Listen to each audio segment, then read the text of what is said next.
Fried flounder is on the menu today in the kitchen of the Imperial Palace of Marihalk. A low-ranking cook named Lisa Kruger is pleased that preparations are almost complete. She can't bring herself to simply fry such high-quality fish. She thinks that the cuisine in the Marhalk Empire is so simple that one could die of boredom. Lisa believes that palace cuisine should be refined and rich in flavor. But in this country, even the presentation of food is poor and tasteless. Local cooking methods are limited to grilling, steaming, or deep frying. The girl thinks there should be a limit to how tasteless food can be. She can't believe that there is a country where food isn't even seasoned with salt. Lisa thought that such a delicious flounder could simply be fried in butter, and if you add the aroma of lemon and herbs, it could make the dish divine. However, her opinion didn't matter, given her situation. After all, she's just a simple kitchen worker. She fears that for any mistake she could be sentenced to death. At these thoughts, she shudders and drops the precious plate. She decides for herself that if she stands out, a disaster will occur. Suddenly, another maid runs into the kitchen with important news. Lisa asks her friend Marika what happened. Marika reports that the chef has put her in charge of today's dish for the nights. Liza doesn't understand why the chef chose her, and Marika reminds her of a recent party with the kitchen staff. Marika says the pasta Lisa brought to the party was delicious. She whispers that the sous chef has run away because they say she poisoned the knights. Lisa, horrified, asks again how food poisoning could have happened. Marika explains that the sous chef served the knights egg sandwiches in the heat, after which they all collapsed. Having understood the situation, Lisa says that she now knows what dish she will cook. She takes the frying pan and asks Marika for one favor. Lisa asks with a smile to bring her yesterday's eggs. Marika is surprised and asks why she separates the yolks from the whites, since the knights were poisoned by the eggs. Lisa asks her to just wait and begins whisking the egg whites. Marika is amazed because the whipped whites have become like cream. Then, Lisa carefully mixes the yolks with flour and lets the dough rest for a bit. She says with a confident smile that Marika will be surprised when she tries the dish. Lisa presents ready-made fluffy pancakes, decorated with berries and cream. Marika says sheepishly that the pancakes look like little clouds. Lisa invites her to try them with today's soup. Marika takes a spoonful of soup, and her eyes widen in surprise. She feels the tender, warm pancakes melt in her mouth, and the sharp pain in her stomach suddenly goes away. Lisa explains that she decided to cook something gentle on the stomach, since everyone suffers from food poisoning. A shocked Marika hugs Lisa and says that she should become a sous chef. Lisa smiles happily and replies that it is enough for her just to see people enjoying her food. Marika says that if only Genogarth's ruler were someone like Lisa. Lisa shudders at her words, but Marika calms her down, saying that there is no one around now. She adds regretfully how sad it is that a nation of gourmets was destroyed like this. According to her, the last king was too greedy and broke the peace treaty to seize even more land. Because of this, even the good people of Genogarth were forced to hide their identities. The friends discuss how the knights are still searching for the crown prince and the young princess, and wonder where they might be hiding. Lisa offers to serve the food before it gets cold, and Marika agrees to help her. But Lisa stops her friend, saying that she is busy taking inventory and she will go alone. Marika looks after her with concern and calls her name.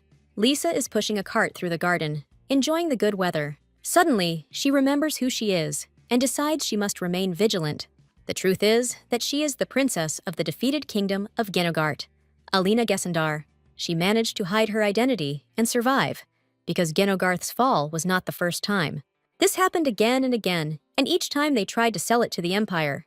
She ran away, but each time the second prince of the empire, Maximilian, found her. Every time he killed her, time was rewound. After countless reincarnations, she finally realized that she could not prevent the destruction of her country. So in this life, she pretended to be a refugee, passed herself off as Marika's cousin, and slipped into the palace. She thinks that no one would ever suspect that the princess is in the heart of the empire, where no one knows her by sight. Now, the betrayal of her family and the pursuits are behind her, and she has decided to live this life peacefully, making her way through cooking. Hearing a sound, she cautiously peers out from behind the tree. She sees a small child squatting and looking at some plant. The girl wonders what this child is doing here all alone. Suddenly, the boy brings the plant to his mouth and tries to eat it. She runs up to him and shouts that he can't eat anything because he could get seriously hurt. Lisa looks at the boy with surprised golden eyes. He says he doesn't care because he's just hungry and asks who she is. He has disheveled hair, tattered clothes, and a thin body. She thinks he doesn't look like someone who belongs in the palace and wonders whose child he is. The boy rudely asks why she is staring at him like that. Lisa apologizes with a smile and asks if she scared him.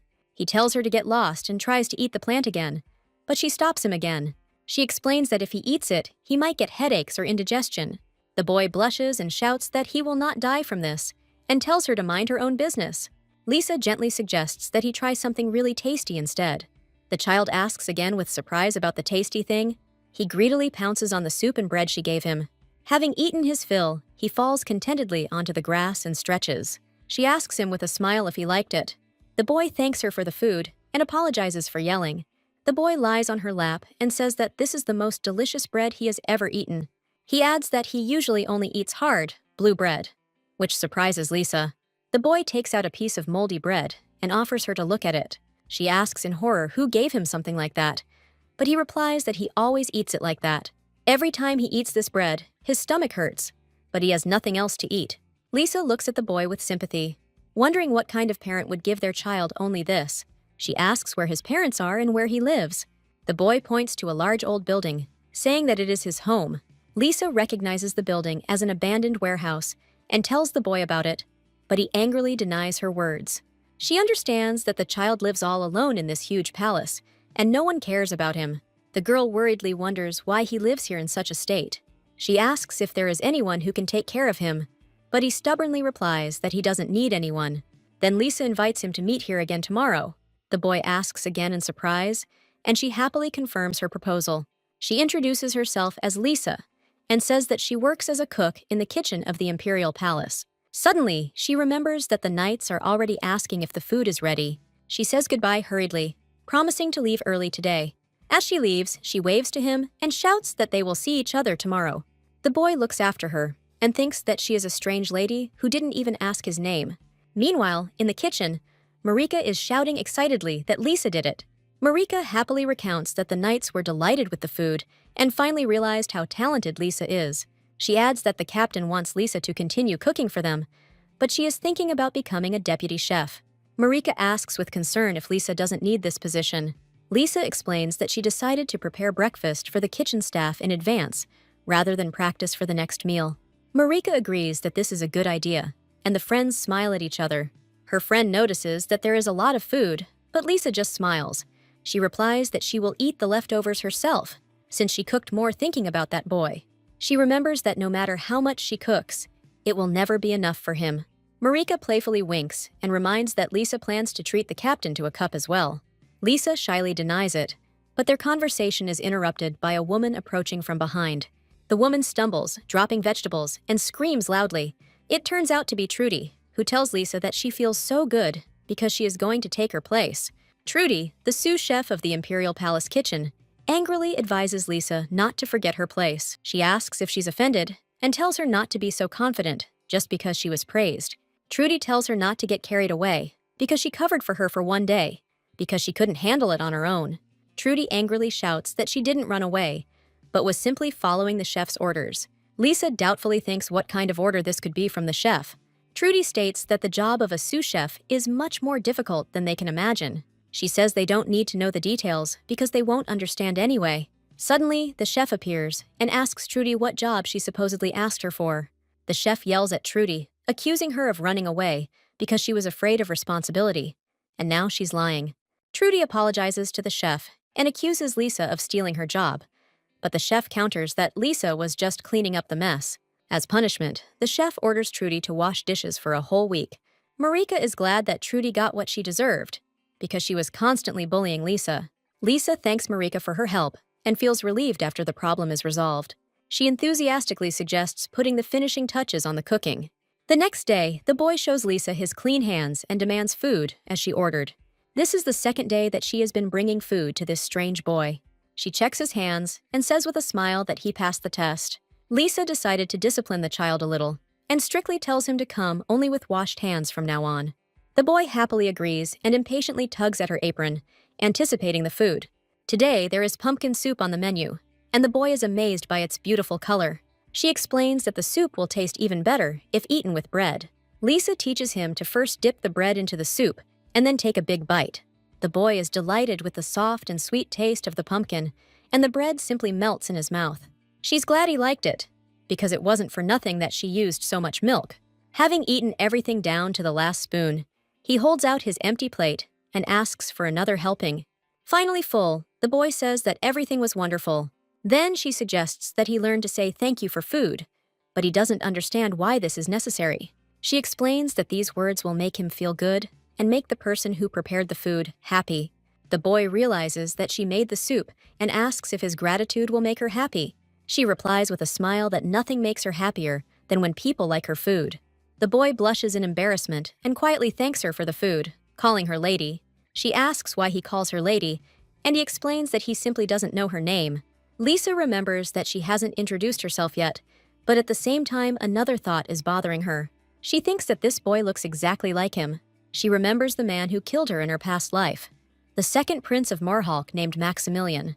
It is said that as a child, he was enraged by bullying in the palace and mercilessly wielded his sword to gain the emperor's recognition. Returning to reality, she decides to ask the boy what his name is. He replies that his name is Richard, and in turn asks her name. She introduces herself as Lisa Kruger, mentally explaining that she has taken Marika's last name and is pretending to be her cousin. However, feeling that it was worth being honest with this boy, she says that her name is actually Alina. She asks him not to tell this name to anyone and to call her Lisa in front of others. He asks why, and she explains that if others find out her real name, she won't be able to stay here any longer. This means that she will no longer be able to cook delicious food for him. Richard blushes and realizes that there is food from Lisa, but not from Alina.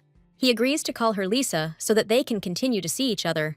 She asks if he understands her, and he nods to confirm that he does. He is adamant that he will do it if it means he can continue to see Lisa. Later that night, the boy sits alone in the dark and asks why she didn't keep her promise. Trudy yells at Lisa for disrupting the workflow and being completely incompetent. Lisa apologizes to Trudy for not finishing the preparations she asked for. Trudy angrily asks if Lisa thinks she's the only one here who's busy. She tells Lisa that she is not the only one working here, although this is only her second day in the kitchen. Trudy orders her to stop making excuses and go get 2 sacks of potatoes. Lisa thinks sadly that it seems like she is completely hated here. While carrying a heavy bag, she drops several potatoes. She recalls how happy she was that the chef recognized her and let her into the kitchen. But she didn't know that there would be so many people here, and it would be so hard. Especially Trudy, who seems to just hate her. She doesn't know what to do because she made a promise to meet him, but she can't do it. She anxiously hopes that he hasn't been waiting for her all this time. She decides that she will definitely go, no matter what happens, because she promised to feed him. Marika suddenly appears and says that she came because she was worried. Marika says that this Trudy is deliberately dumping all the work on her. Lisa replies with a smile that work in the kitchen is always a lot and hard, and she is sure that she will soon get used to it. Marika takes the bag and says that she can no longer stand aside and will talk to the chef herself. She reminds that Lisa will still have to carry another bag. They carry the bags together, and Lisa is glad that, frankly, she wouldn't have had the confidence to go up and down twice. She feels unwell and thinks that perhaps Marika was right, and she really does have a cold. Lisa thinks that she can't rest yet. Even though she still has much to do, she loses consciousness and falls down the stairs. She wakes up in bed with a cold compress on her forehead. Lisa is surprised to realize that she is in her room. She sits up in bed and worries that she has caused everyone trouble by losing consciousness. Suddenly, she hears someone calling her name and can't figure out if she misheard it. A small, plump bird flies into her window and complains that it is hungry. Lisa watches in shock as the bird demands food and can't believe it's talking. She jumps out of bed and grabs the bird in her hands. The girl can't believe that the bird can talk, especially when she herself is in such a serious condition. She looks at the bird and suddenly remembers something. Lisa notices the bird has yellow eyes and silver feathers and suggests that it might be Richard. The bird flies out of her hands, and she screams in terror for it to come back. The bird says that he wanted to see her and was worried when she didn't come. Running out into the street, she sees Richard and realizes that it was him. He says with displeasure that she is talking nonsense and asks how she got here.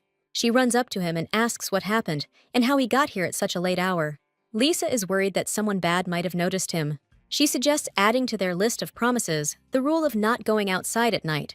Richard asks why he should do this if she herself does not keep her promises.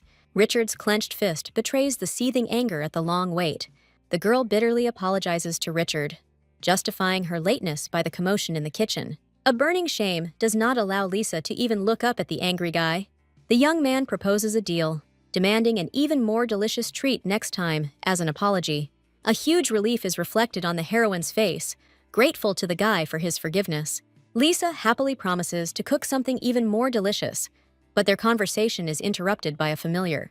The young man tries to hide his embarrassment by scolding his bird harshly and pretending to still be angry. The heroine is confused by the guy's strange behavior, and the girl tries to ask her question.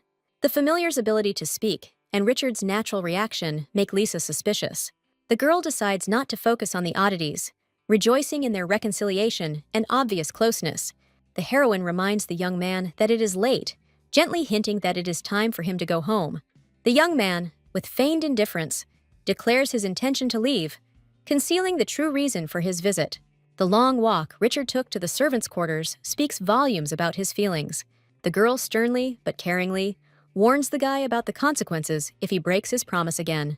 Lisa's caring gesture of wrapping Richard in a blanket against the night chill fills the scene with warmth. The girl thanks the young man for his visit, saying goodbye with the hope of seeing him again soon. The coming midday of the next day promises a new meeting. The heroine sits alone on a bench, suddenly realizing that their meeting does not have an appointed time. A friend shares the good news that her boss has given her permission to leave early, giving Lisa a chance to meet. An early release seems pointless without the opportunity to see Richard, for whom the heroine has already prepared a treat. A sudden thought dawns on Lisa, prompting the girl to go straight to Richard's house. The path to the guy's home turns out to be gloomy and abandoned, causing anxiety in the heroine. The horrific ruins that appeared before Lisa were completely unlike a place to live. The strange location of Richard's house between the royal residences raises even more questions for the girl. The illogicality and suspiciousness of this place make the heroine very wary. Lisa decides to act cautiously, making her way to the building and hiding from prying eyes. The unexpected appearance of a stranger behind her takes Lisa by surprise, making her blood run cold. The cold steel of the sword at her throat leaves the heroine no chance of escape or justification. The threatening tone of the female knight leaves no doubt about the seriousness of her intentions.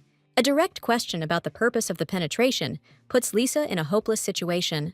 A simple desire to see Richard turned into mortal danger for the girl. Lisa understands that in front of her is not just a guard, but someone of high rank. The marshal's uniform epaulets confirm the heroine's suspicions about the stranger's high status. The girl decides to smooth things over, realizing that any mistake could be fatal. Lisa introduces herself as a cook, hoping that her low status will help avoid suspicion. The female knight's attention switches to the basket in Lisa's hands. The question about the contents of the basket sounds like an accusation, increasing the heroine's fear. Lisa tries to justify herself, but her trembling voice betrays her nervousness. The night woman's patience runs out. Her gaze becomes icy and demanding. In a panic, the girl blurts out the truth about the sandwiches for her friend, arousing even more suspicion. The contemptuous mention of the brat reveals the night woman's deep dislike for Lisa's friend. The forbidden status of the territory, which only a select few may enter by the will of the emperor, shrouds Richard's identity in mystery. The warrior's abrupt gesture as she takes away the basket transforms the innocent treat into a weapon of the alleged crime. The strict demand to tell everything about Richard puts Lisa in a dead end, where any word could be fatal. The cold-blooded correction of Richard's age to 14 proves the knight's deep knowledge. Lisa's complete ignorance of her friend's true age only strengthens the warrior's suspicions. The inconsistencies in the girl's story force the knight to take decisive action to establish the truth. The unique ability to detect poison by taste becomes the final argument in this intense test. The divine taste of a simple peanut butter and banana sandwich completely overwhelms the stern warrior. The perfect combination of sweetness and tenderness creates a culinary masterpiece that can melt even the most icy heart. The silent scene, full of the knight's surprise, gives Lisa a fragile hope for a successful outcome. A little culinary secret involving the addition of cream reveals the true nature of Lisa's talent. The slight blush on the warrior's cheeks betrays her embarrassment and awareness of her own mistake. The knight's sudden, impulsive gesture of grabbing Lisa by the hands blurs the line between interrogation and something personal. The memory of Richard's enthusiastic stories about the delightful Lisa finally puts everything in its place. Lilith Carmelian von Kolviter realizes that standing before her is the very girl who won the boy's trust. As she leaves, the princess thanks Lisa for the wonderful snack. leaving the girl completely perplexed. The revelation of the identity of Lilith, the head of the most powerful knightly order, and a candidate for the throne, leaves Lisa in shock. The mysterious connection between the princess and Richard raises even more disturbing questions for the heroine. The unexpected appearance of Richard himself behind Lisa promises long-awaited answers to all her questions. Richard's innocent question about the reason for the visit conceals a childish hope for a kept promise. Anxious anticipation gives way to the sincere joy of the girl who managed to fulfill her promise on time. The sincere pleasure on the young man's face becomes the best reward for all her experiences for Lisa. The mysterious status of the guy living in the forbidden territory and knowing the princess haunts the heroine. The familiar name Richard gives rise to vague, disturbing memories in Lisa's soul. A terrifying thought strikes the girl's mind, as Richard is strikingly similar to Maximilian, the killer from the past. A gap in her memory of the second prince's appearance from her past life makes the heroine doubt her conclusions. A young man's simple request for more becomes for the girl an agonizing choice between compassion and the desire to escape the pain of the past. The story of meeting the princess becomes a test for Lisa to see how the mysterious guy reacts. The direct question about Marhalk's belonging to the imperial family hangs in the air, full of tension. The young man's disparaging response, full of contempt for his own status, only strengthens Lisa's suspicions. Richard's cryptic answer further confuses the heroine, hiding the bitter truth behind a screen of childish logic. A sudden memory of the magical abilities of the imperial family of Marhalk becomes the key to the mystery. The Empire's incredible strength, based on unique magic, explains their boundless power. The image of a mighty prince standing over his fallen enemies demonstrates the cruel price of this power. Richard's unexpected touch releases a stream of healing magic, enveloping Lisa in a glow. The feeling of healing mixes with shock, causing the girl to look at her companion in a new way. The admission of his own powerlessness, despite belonging to a great family, reveals the young man's deep wound. The mysterious decision to keep one's magical power here hints at a dangerous plan or forced confinement. Lisa's gentle retort, seeing the young man not as a magical artifact, but as a child in need of care, promises to be the beginning of his healing. Lisa's unusual kindness confuses Richard, causing the young man to doubt the cruel laws of the world. The youth's cruel philosophy, where weakness is equated with sin and only the worthy survive, sounds like a death sentence. The young man's cold words about the survival of the fittest echo in the oppressive silence of the ruined house. A terrifying guess about Marihalka's inhuman philosophy pierces the heroine's consciousness, explaining all the cruelty of this world. Lisa's internal protest against this worldview bursts out, denying the right of such injustice to exist. A desperate attempt to reach the boy forces Lisa to reveal her greatest vulnerability, her lack of magic. The painful memories of begging for life in exchange for slave labor in the kitchen come alive with renewed vigor. Ghosts of the past, where the girl was abandoned and betrayed, remind her of an endless cycle of humiliation. A series of painful deaths from past lives gives Lisa the right to speak with the young man as an equal, understanding his pain. The tender care in Lisa's voice promises Richard what the boy was deprived of, the right to be the only one and loved. A gentle touch on the young man's cheeks reinforces Lisa's words about his main value, which makes Richard special in her eyes. A sincere, almost forgotten smile lights up the young man's face, melting the ice in his soul for the first time in a long time. A quiet promise to never say sad things again is the first step to healing a wounded heart. The boy's touching affection for the kind girl emphasizes their shared alienation from this cruel world. A strong embrace gives both a sense of security, uniting two solitudes into a fragile but warm union. A firm intention to protect the young man from the suffering that Lisa herself experienced becomes the girl's main goal. The ominous silence of the kitchen is interrupted by the appearance of a huge mountain of raw potatoes. A huge mountain of potatoes, appearing out of nowhere, becomes an ominous omen of impending troubles for Lisa. A simple task of peeling potatoes turns into an elaborate attempt to prevent a meeting with Richard. The insidious plan of an unknown enemy becomes obvious, turning ordinary kitchen work into real torture. Marika's anxious look betrays genuine concern for her friend's depressed state. Marika's indignation grows at the sight of the overwhelming task that Trudy has placed on Lisa's shoulders alone. The incredible amount of potatoes for ordinary mashed potatoes only increases her friend's suspicions of Trudy's malicious intent. The simplicity of the mashed potato recipe contrasts sharply with the enormous amount of time it takes to prepare. The realization of the scale of the job plunges Lisa into despair, as the cleaning alone will take forever. The bitterness of not being able to keep her promise fills the heart of the heroine, who represents the lonely, waiting Richard. The daring idea of cooking potatoes right in their skins comes to Lisa's mind as the only chance to make it in time. A tricky question about the importance of the upcoming dinner becomes the first step in the implementation of Lisa's bold plan. An ordinary nightly dinner, rather than a banquet, frees Lisa's hands for culinary experiments. The desire to keep the promise made to Richard ignites a fire of determination in the girl's soul and inspires her to undertake a culinary adventure. The untouchable food on the Emperor's table testifies to his failing health and loss of zest for life. The Emperor's deteriorating condition and his anxiety for the future of the Empire create an atmosphere of impending crisis. The Emperor's stern order to choose the strongest successor recalls the cruel laws of survival in Marihalka. Marika's appearance with a box of mysterious things with a round bottom adds a touch of intrigue to Lisa's preparations. Marika's doubts about the possibility of making something special from ordinary potatoes clash with Lisa's confidence. The choice of champagne as the key ingredient completely baffles Marika, but the fire of a brilliant idea burns in Lisa's eyes.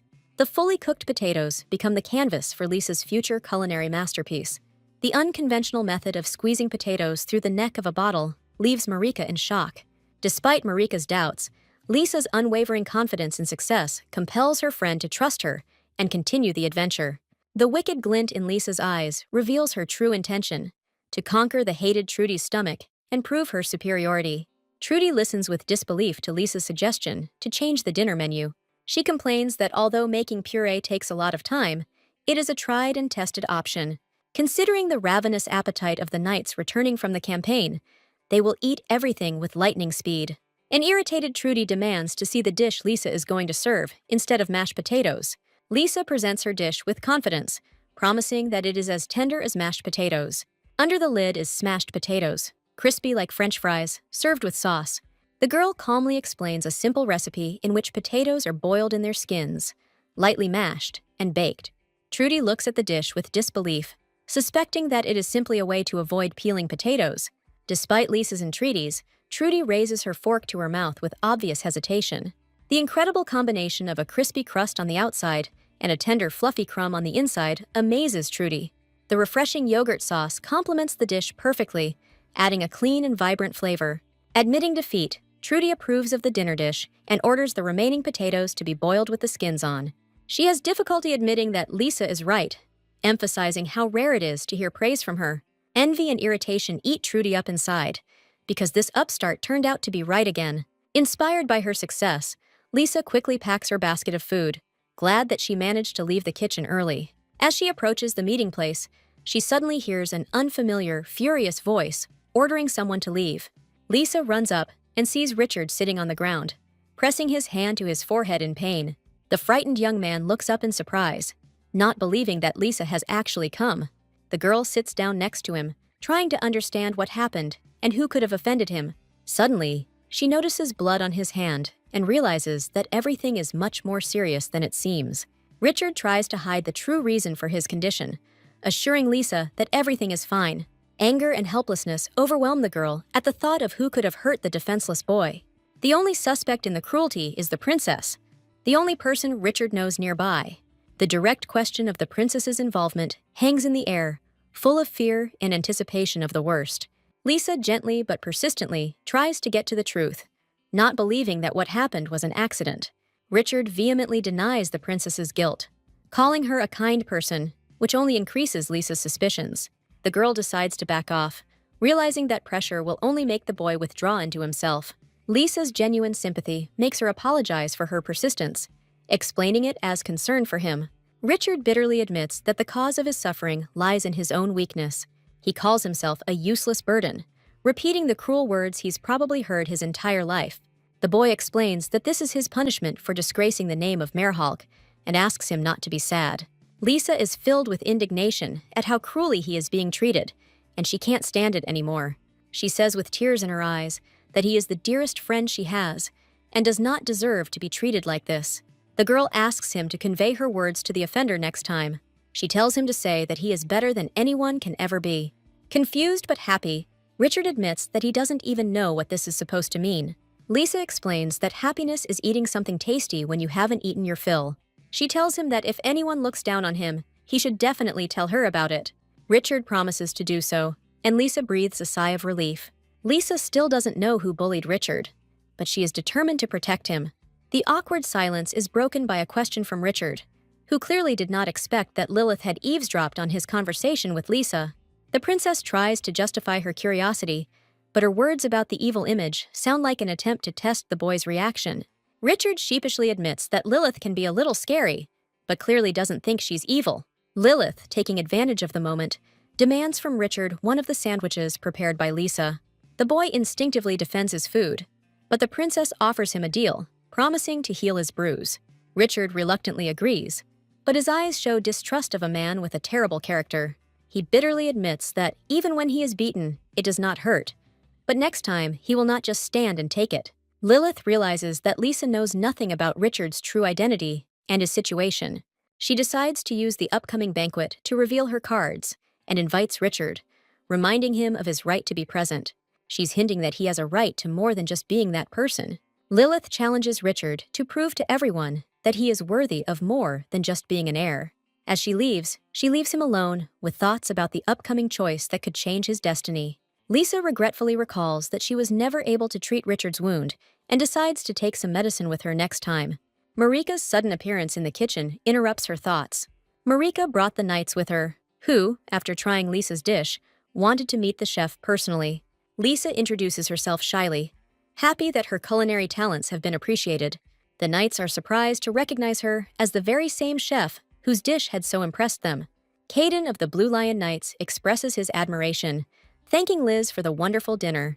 He enthusiastically describes the incredible taste of the potato dish, crispy on the outside and soft on the inside. Caden suggests that it was precisely this dish that made their expedition today such a success. The news of a lead in the search for the royal family of Genagart plunges Lisa into icy horror. Finding the key to solving the royal family's mystery means her own life hangs in the balance. The mention of the Stele of Judgment makes Lisa's heart skip a beat in anticipation of impending disaster.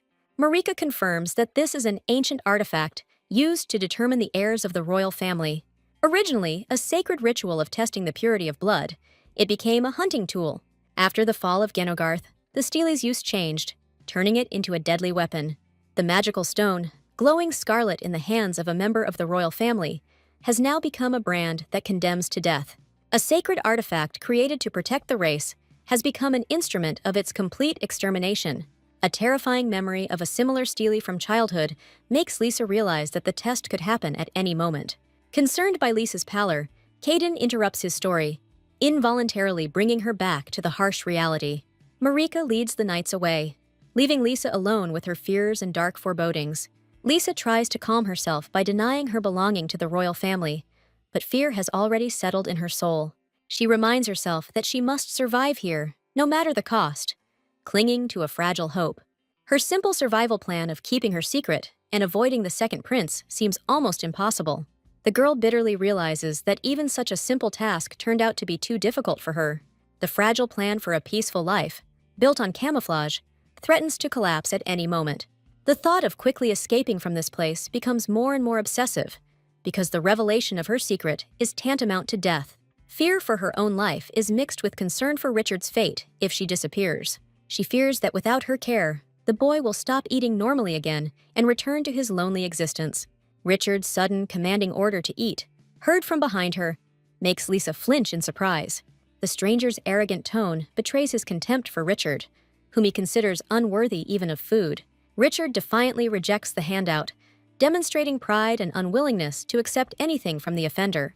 The stranger's feigned concern conceals a subtle mockery, and evil lights dance in his eyes.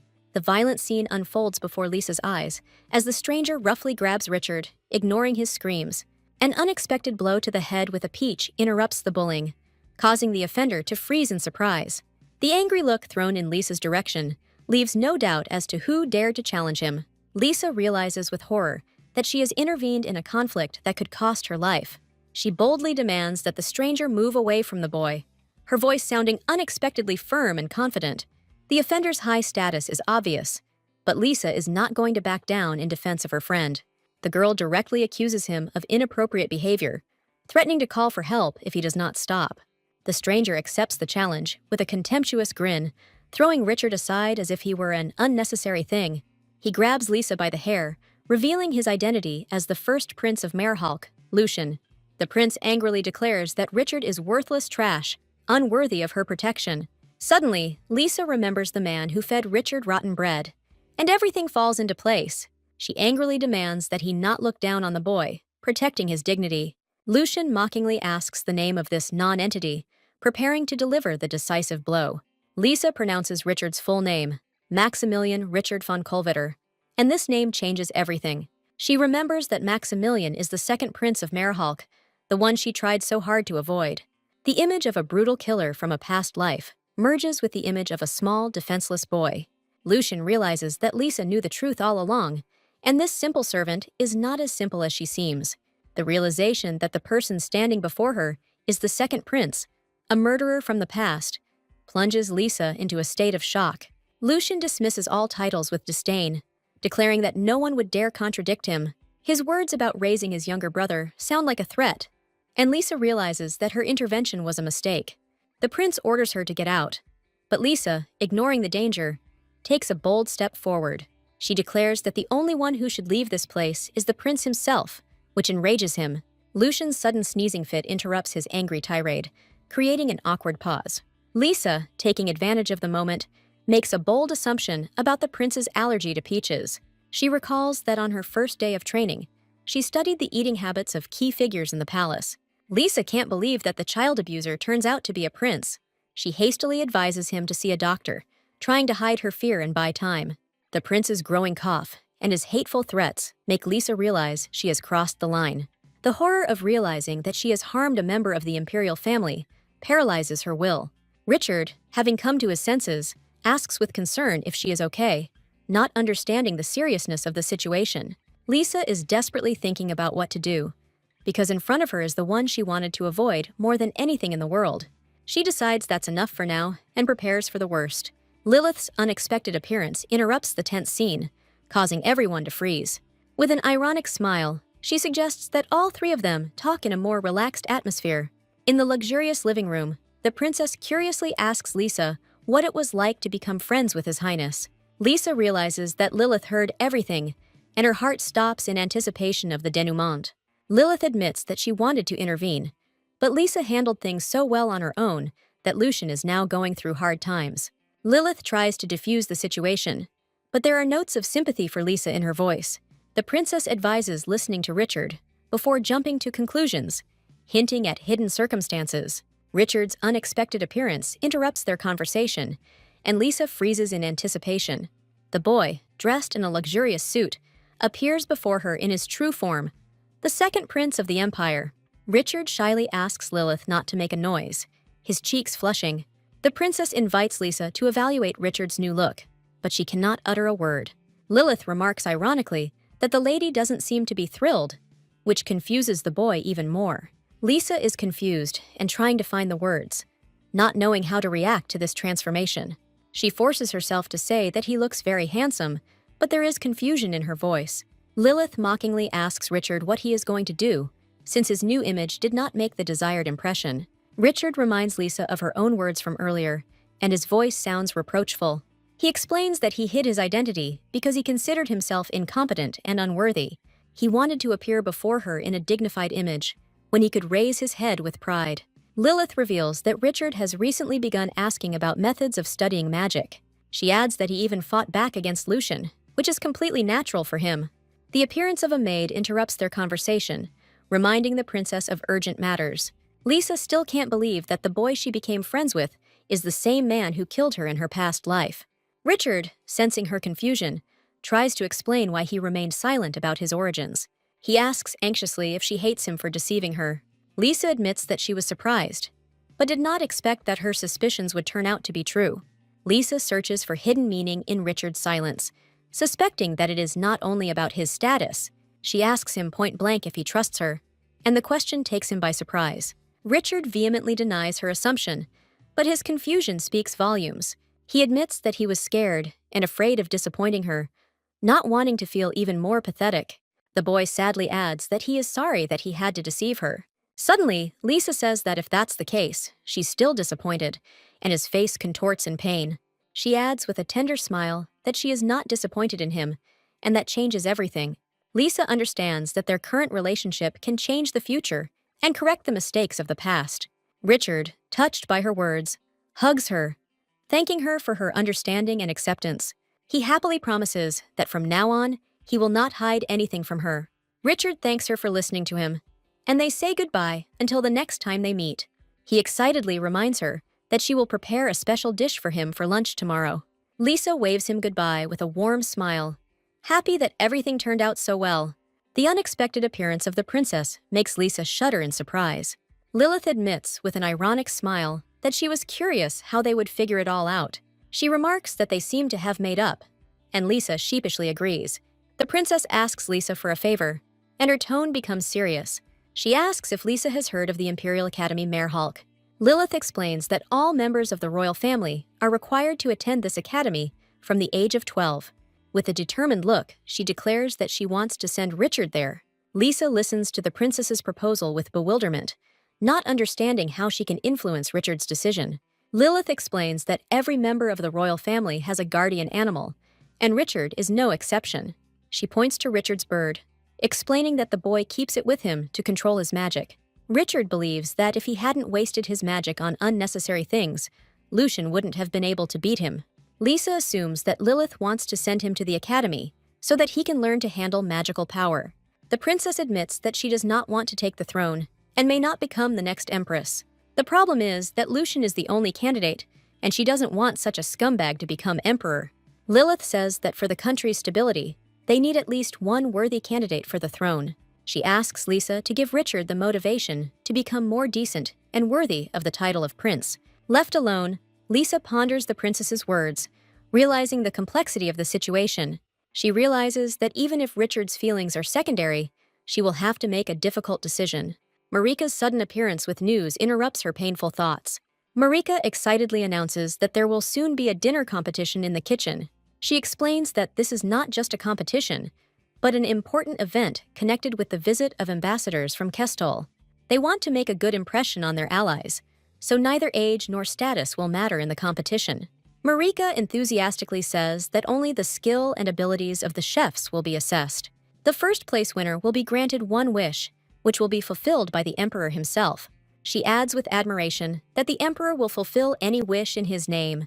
Marika enthusiastically persuades Lisa to participate, saying that even Trudy is going to join. Liza understands that this is an important event, because the emperor himself, confined to his bed, has invited spectators. Marika enthusiastically encourages her friend, convincing her to prepare for the competition and believe in victory. She says goodbye until tomorrow, leaving Lisa alone with her thoughts and her emerging plan. Lisa understands that winning the competition and having her wish granted by the emperor is her only chance. This incredible opportunity makes her heart beat faster, and a daring plan is born in her head. She decides to calm down first and carefully think through the dish that will bring her victory. Suddenly, she finds a strange letter under the door, which clearly does not belong to Marika. The contents of the letter shock her. It is a message addressed to her as Alina, Princess of Genogarth. Ominous words of revenge and great deeds come from the man who calls her little sister. Lisa understands that there is only one person who could address her like that. It is her brother, Prince Kanarik Gesendar, and the knowledge that he is alive fills her with dread. Memories of her brother's cruelty, which always frightened her, return with renewed vigor. He was a man who could commit any cruelty without the slightest hint of guilt. She clutches the letter, refusing to take part in her brother's madness, and return to the circle of death. As a child, he would cruelly punish her for the slightest offense, humiliating and mocking her. He gathered his friends to laugh at her suffering, making her life a living hell. Sometimes he even locked her in the cellar, leaving her hungry for the whole day, enjoying her torment. She thinks with horror that if she ignores this letter, those terrible days may return. The fear of her brother's possible appearance paralyzes her, and she doesn't know what to do. The joyful cries of the knights, anticipating dinner, tear her away from her dark thoughts. Lisa smiles as she introduces today's menu: a creamy, slow-cooked stew. Lisa thanks Caden for the praise, feeling that her efforts were not in vain. He enthusiastically admits that every time he eats her dishes, he is speechless with admiration. Caden notices that Lisa doesn't look very cheerful and asks worriedly if something is wrong. Lisa struggles to hide her dark thoughts about her brother, realizing that her depression is becoming noticeable. The knight suggests that her thoughtfulness is connected with the special menu for the upcoming banquet. The girl seizes on this excuse with relief, admitting that she is still thinking about the dish. One of the knights recalls the peculiar preferences of the ambassador from Kestal, giving Lisa a new idea. It turns out that the ambassador is a vegetarian with a sensitive stomach, preferring exclusively plant-based food. Lisa realizes that she won't be able to use meat in her dishes, and this becomes a real challenge for her. She sees this as a chance to try something new and earn extra points in the competition. During lunch with Richard, she decides to ask him about his favorite vegetable, hoping to find inspiration. Lisa explains that she is looking for ideas for a new dish and wipes his lips after the meal. She asks him to remember something memorable related to vegetables. Richard admits that he prefers meat and is not very fond of vegetables. The only vegetable he usually eats is potatoes, which is to be expected. Lisa sadly notes that people in Marihalka really do eat too many potatoes. Suddenly, Richard remembers one vegetable he can't stand: eggplant. Lisa explains with a smile that eggplants can be poisonous if not cooked, and that's why he has a stomachache. She suddenly realizes that eggplant is exactly what she needs and reproaches herself for forgetting about it. Lisa recalls that eggplants are not cooked very often in Marihalka, and this ingredient is difficult to handle. Lisa gratefully accepts Richard's help, glad that her idea has found a response. She decides to cook an eggplant dish and asks the boy to help her find them. Richard agrees to help, but only because it was she, Lisa, who asked him to. He insists on going together, explaining that it is dangerous to go there alone. Lisa is confused by his concern and surprised that the place where the eggplants grow could be dangerous. Richard sternly warns her that she might get lost if she goes alone, and his concern seems very sincere. She agrees to go along with a smile, touched by his concern and desire to help. Richard can hardly contain his joy as he looks forward to their adventure together. A sudden rain takes them by surprise, and Lisa worries whether they will make it back before dark. She is surprised to discover that such wonderful eggplants are hidden deep in the mountains. Lisa dreams of how delicious fresh eggplants will turn out if they are baked. She thanks Richard for finding such a wonderful place and hugs him. The embarrassed boy tries to pull away, muttering that he simply stumbled upon them while walking. She asks if what they have collected will be enough for them, and he confidently answers that it is. Lisa remarks with a smile that it will take a certain amount of courage to return here again. Richard offers his help, saying that if she needs it, she can just tell him. He takes the basket of vegetables from her, and his touching concern makes Lisa smile. She thinks this place is his secret place, and she finds it quite cute. Having collected enough eggplants, they decide to go down. Lisa hurries him, afraid that they will get soaked to the skin if they don't hurry. A downpour catches them off guard in the mountains, and Lisa looks at the wall of rain in despair. She panics when she remembers the eggplants, but Richard calms her down, saying that he managed to get them. Lisa breathes a sigh of relief, glad that their efforts were not in vain. Richard notices with concern that Lisa is shivering and asks if she is cold. She tries to hide her condition, assuring him that everything will be fine as soon as her clothes dry. Richard is worried that Lisa already had health problems and might faint again. He decides to start a fire to warm her up, hoping that his recent training has not been in vain. The failure makes him remember Lucian's words about his uselessness, and despair overcomes him again.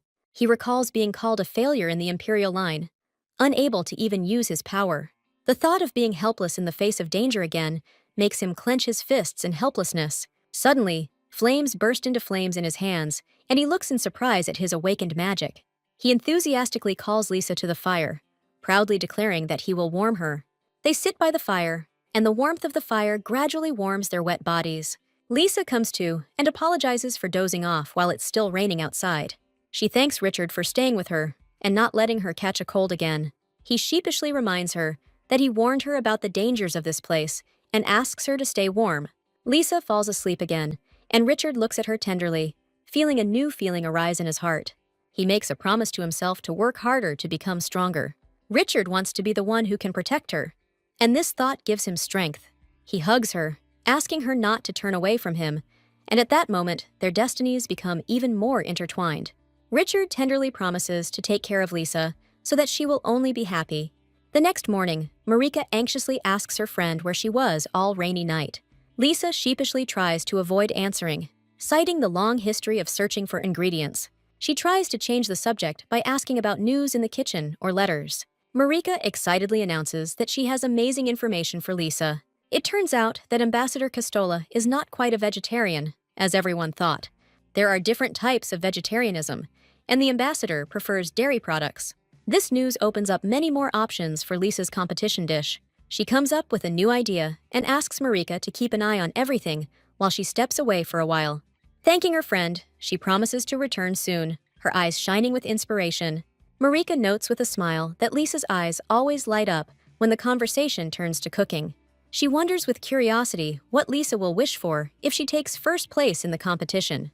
Lisa happily carries a basket of dairy products, looking forward to using them. Suddenly, a mysterious cloaked figure appears in her path, blocking her way.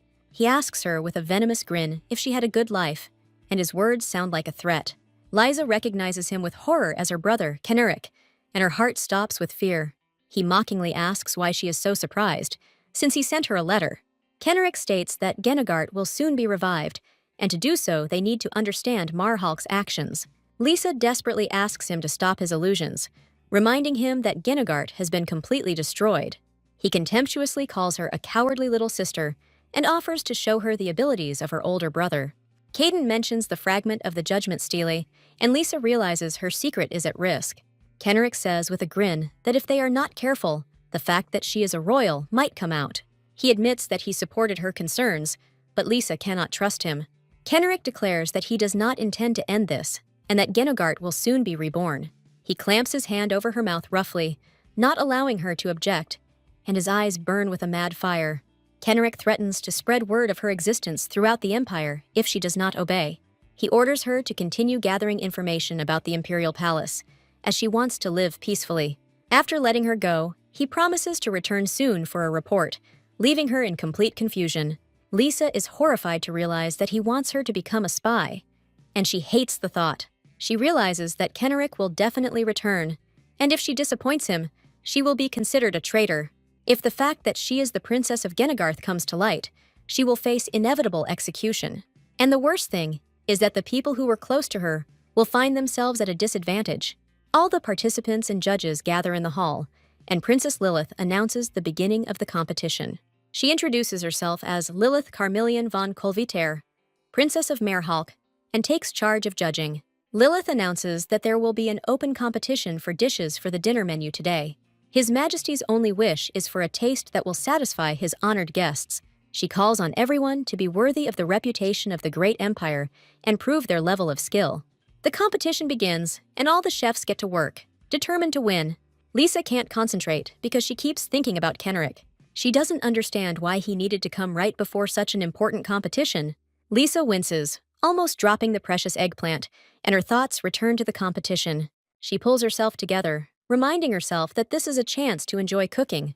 The thought that Richard's efforts should not be in vain gives her strength and determination. Marika breathes a sigh of relief when she sees Lisa finally starting to cook and admits that she was worried about her. Caden watches Lisa with interest, and Marika notes his close attention with jealousy. Trudy also keeps her eyes on Lisa, and her gaze does not bode well. Marika angrily tells Caden that Trudy stole Lisa's recipe by questioning the kitchen staff. Caden curiously asks what Lisa will cook this time, knowing her love for eggplant. Despite his dislike of the texture of eggplant, he looks forward to her dish. Lisa starts cooking by slicing the eggplants thinly and grilling them. She alternates layers of fried eggplant and tomato sauce, then grates cheese on top, creating a lasagna-like texture. Marika is surprised to realize that Lisa used eggplant instead of traditional sheets of dough. She looks at the finished dish with admiration, assuming that Lisa has prepared something incredible. Marika praises the appetizing appearance of the dish and hopefully asks what will happen if Lisa really wins. She says with pride that she knows how hard Lisa worked to achieve this result. The chef announces that the judging of the competition is over, and all participants freeze in anticipation. Lisa clasps her hands nervously, feeling that she is not yet mentally prepared for the announcement of the results. She's not interested in competition, but the thought that Richard helped her makes her want to win. She remembers his happy smile and realizes that she wants to win for him. The chef solemnly announces which dish the judges liked. Lisa Kruger's eggplant lasagna is declared the winner, and she can't believe her luck. Marika and the other maids happily congratulate Lisa, But their joy is interrupted by Trudy's angry shout. Trudy looks at Lisa in fury, and Marika tries to protect her friend from her attacks. Burning with envy, Trudy asks with hatred why Lisa won. She declares that she is not happy with this, and her face distorts with anger. Trudy questions the fairness of the judging, alleging bias. Marika can't stand it and stands up for Lisa, not understanding how anyone can be so angry about her victory. Trudy says with disdain that there is no point in some worthless girl winning. Marika reminds her that if she is so upset, she should have cooked something tastier. Trudy angrily shouts that her cooking cannot be worse than Lisa's, and that it is impossible. She claims that it is impossible to make anything tasty from eggplant, and demands that the results be reviewed. The other maids watch the unfolding scandal with alarm, not daring to intervene. The chef decides to make his decision by looking at Trudy's dish, which turns out to be the same mashed potatoes. Lisa is horrified to recognize it as a dish she has cooked before, and realizes that Trudy stole her recipe. Trudy defiantly asks if it matters who cooked the dish first, since she was simply following the recipe. She admits that the recipe had an influence on her, but doesn't see anything wrong with it. Trudy brazenly claims that it is her dish, because she seasoned it differently than Lisa. The chef, with cool calm, asks Trudy to explain the degree of doneness of her dish. Everyone sees with horror that the potatoes are burnt and can't even be eaten. Trudy is desperate and can't understand why it didn't work out, because she wanted to cook it as well as Lisa. The chef looks at Trudy with regret, not understanding the reasons for her envy, and decides to talk to her later. She encourages Lisa, saying that this victory is the result of her own efforts. Lisa understands with a smile that the most important thing for her is the happiness of the people who have tried her food. Marika hugs her friend tightly, rejoicing at her victory, and Lisa feels that this is enough for her to be happy. Lilith praises Lisa for her talent, saying that everyone is delighted with her dish, but Lisa modestly attributes it all to luck. The princess recalls with pleasure the taste of eggplant lasagna, admiring its incredible taste even without meat. She admits that she used to think eggplants were strange and disgusting, but Lisa's dish changed her mind. The perfect combination of the acidity of the tomato sauce, the saltiness of the parmesan, and the lightness of the dish won her over. Lisa, with tears in her eyes, is happy that she will soon be able to taste this dish again, and promises to put her whole heart into preparing it. Suddenly, Lilith regretfully announces that Richard will apparently not be able to attend the banquet. She explains that she tried to invite him, but encountered insurmountable obstacles. Despite the fact that Richard is the prince of the empire, his position is very precarious.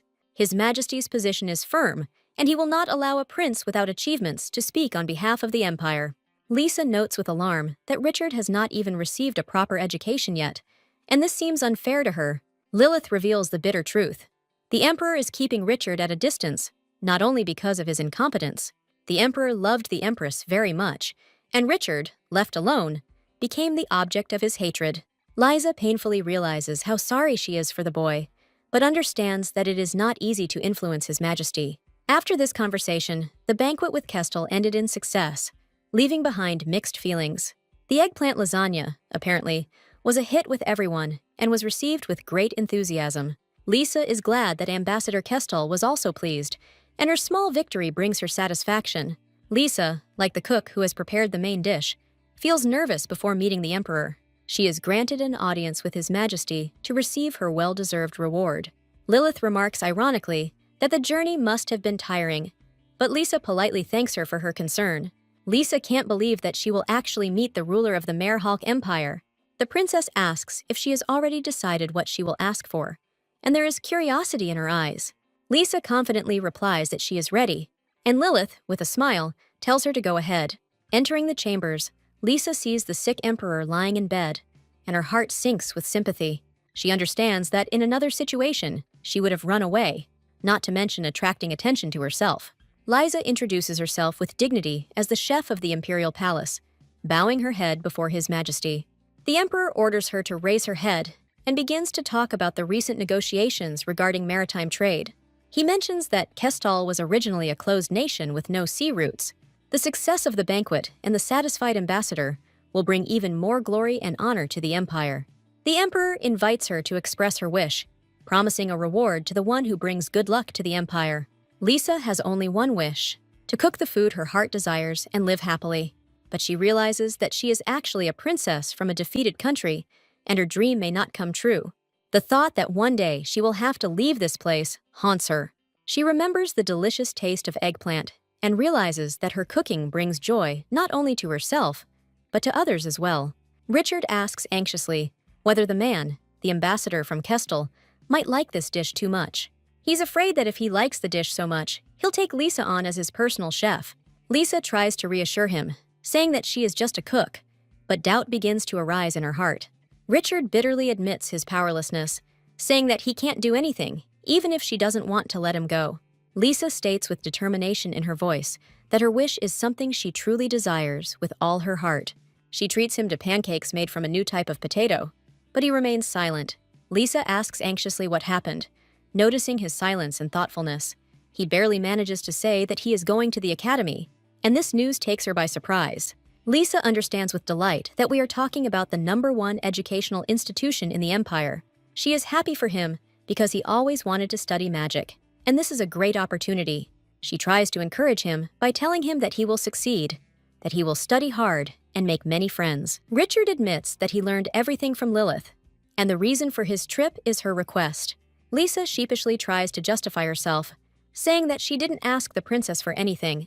He says this is another reason to be happy, because his father would never have allowed him to enter the academy. Lisa reminds him that he always wanted to become stronger, and this is his chance. Richard admits that he didn't want her to give up her only opportunity to ask for anything. He thinks that because of him, she missed her desire, but she stops him. She says it's not a sacrifice, but her own choice, and she wants to support it. Lisa promises to support him in the best way she knows how. Inspired by her words, Richard promises to study hard and take first place. He asks her with a smile to look after him, and she happily agrees. She asks when he is leaving for the academy, and his answer surprises her.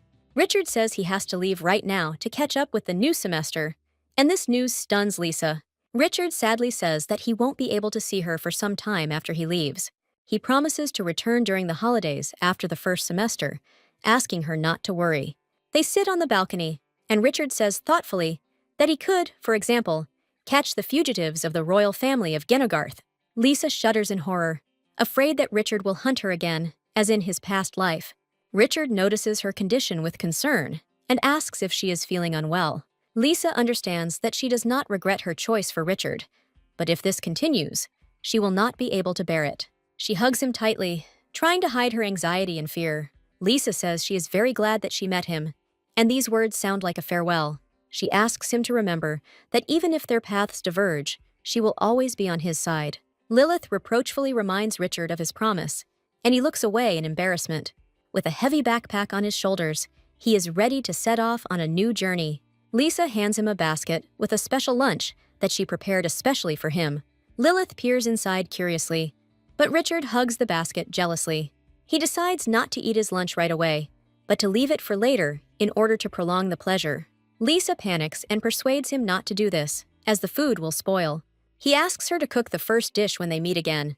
Richard says he wants to try again that pumpkin soup she made when they first met. She agrees with a smile, glad that he doesn't worry about anything. He looks forward to their new meeting and gets into the carriage. Lisa and Lilith wave him goodbye, and the carriage takes him to the academy, towards a new future. Richard, looking out the window, makes a promise to himself to work hard and put in all his efforts at the academy. He says with confidence that he can become strong enough to protect Lisa. He promises to come back a different person, and there is determination in his eyes. Several years later, in the Merhalk Empire, Lisa finishes her report. She breathes a sigh of relief when she is released, and the report is finally finished. The captain conducts an interrogation immediately upon returning, and his subordinates are unhappy about it. Suddenly, he remembers that they have finally found her, and his face lights up. He says she is the most suitable candidate they have found so far. All this is done for Merhalk, and his words sound like an oath. The captain enthusiastically gives the order to immediately prepare everything and wait for him outside. He gets nervous when it comes to her, and this doesn't escape the attention of his subordinates. He is looking forward to meeting her, and his anxiety seems strange. He looks at her portrait and says tenderly that he will finally be able to see her. In a busy market, vendors entice customers with fresh fruit. Lisa is looking for fruit for dessert and turns to the merchant for advice. He offers her freshly picked, sweet and juicy apples, and her eyes light up. She is delighted to think that such apples could be used to make a wonderful apple pie. She imagines slicing them thinly and simmering them with sugar and butter. She dreams of baking it in the oven and getting a fragrant sweet apple pie. She's thrilled at the thought of it and can't wait to start baking. The merchant gives Lisa a bag of apples, admiring her talent and eagerly awaiting her next dish. A crowd is gathered in the square near the notice board, and Lisa realizes with alarm that this is connected to her again. They've put up even more wanted posters for members of the Ginogart royal family, and it doesn't bode well. Many years have passed since Ginogart fell, but they still believe that someone from the royal family is alive. Lisa quickly says goodbye to the merchant, citing urgent matters, and hurries to leave. 5 years ago, after Richard left the imperial palace, she decided to leave too. She felt ashamed for breaking her promise, but she was afraid that her secret would be discovered. Now she is living her dream by cooking the dishes she loves and living in a small house. Suddenly, she notices a group of knights on the street and feels her heart stop with fear. They search for her, and one of the knights happily reports that the target has returned. Lisa finds herself terrified and surrounded by guards who order her not to even think about escaping. A grown-up Richard appears before her, and his cold gaze pierces her right through. She can hardly believe her eyes, not knowing if she could hate him. She is afraid that if during this time he realized who she really is, then the past will repeat itself. He orders her to be put into a carriage, and her worst fears begin to come true. She is taken to the imperial palace, and she thinks with horror that death awaits her again. In the carriage, Richard asks in surprise why she is sitting like a criminal. He remarks with a cold smile that much time has passed, and his voice sounds strange. He roughly grabs her by the dress, asking if she knows why he came for her. Lisa realizes with horror that he knows she is a princess, and her fate is sealed. Lisa bitterly realizes that all her attempts to escape her fate were in vain. She desperately thought that she could change the future, but the past caught up with her. Richard asks with pain in his voice why she disappeared without saying a word. He admits that he could not come to terms with her departure and waited for her for a very long time. Not having waited for her return, he decided to find her himself and now asks her to come home with him. Lisa is surprised to realize that he did not realize that she was a princess and that his feelings were sincere. He explains that he never mentioned the Genogarth lead, fearing it was fake. She tries to refuse, saying that she likes everything here and she will not be able to return to the palace. Lisa decides that it is better not to contact Richard anymore and to leave their reunion as a pleasant memory. He accepts her decision with sadness, but his look says that he will not give up. He asks permission to stay just for today, and his voice sounds hopeful. The knights return, and Richard orders them to leave, leaving him alone with Lisa. He says that this should make her not worry about anything anymore, and his concern touches her. She is confused and does not know what to do, and her heart is torn between fear and affection. He invites her to talk quietly inside, and she cannot refuse him. Richard looks around her small restaurant, which she now manages with interest. She says sheepishly that there is nothing special about it, and that only villagers come here. He tenderly replies that her restaurant is simple, warm, and cozy, just like her. He asks which of her dishes is the most popular, and his interest seems genuine. Lisa belatedly realizes that her feelings for him have not faded, but have only become stronger. Richard, standing with his back to Lisa, sadly notes how long they haven't seen each other and how much he has grown. Lisa smiles as she thinks that they don't have a fixed menu, and she can always cook whatever her guests want. She asks with interest how he has been doing all this time and why he was called captain. Lisa is surprised that he no longer attends the academy and cannot understand the reason. He proudly announces that he graduated from the academy a long time ago, having skipped several grades. Richard admits that it was difficult to study away from home, but he tried his best. He says he worked even harder, and his piercing gaze makes her heart beat faster. Lisa thought deep down that Richard had changed a lot, and she was overcome with mixed feelings. The memories of their childhood seemed so distant, and she assumed he would take a different path now. He interrupts her thoughts, asking why she suddenly became silent, and she sheepishly denies it. Lisa understands that she is truly happy, because even after so many years, his heart remains the same as it was then. Richard reminds her of his promise to make pumpkin soup when he returns. He fondly remembers wanting to try that soup again, and Lisa is surprised that he still remembers. He admits that it was this promise that kept him going and made him endure all the difficulties. Lisa says with a smile that she made it for him, and he eagerly asks when she did it. She leads him into the kitchen, saying that she first needs to check if she has all the right ingredients. Lisa feels a strange uneasiness, because for a moment, Richard seemed so sweet to her, She attributes this to the fact that they haven't seen each other for a long time, and calms down while cooking.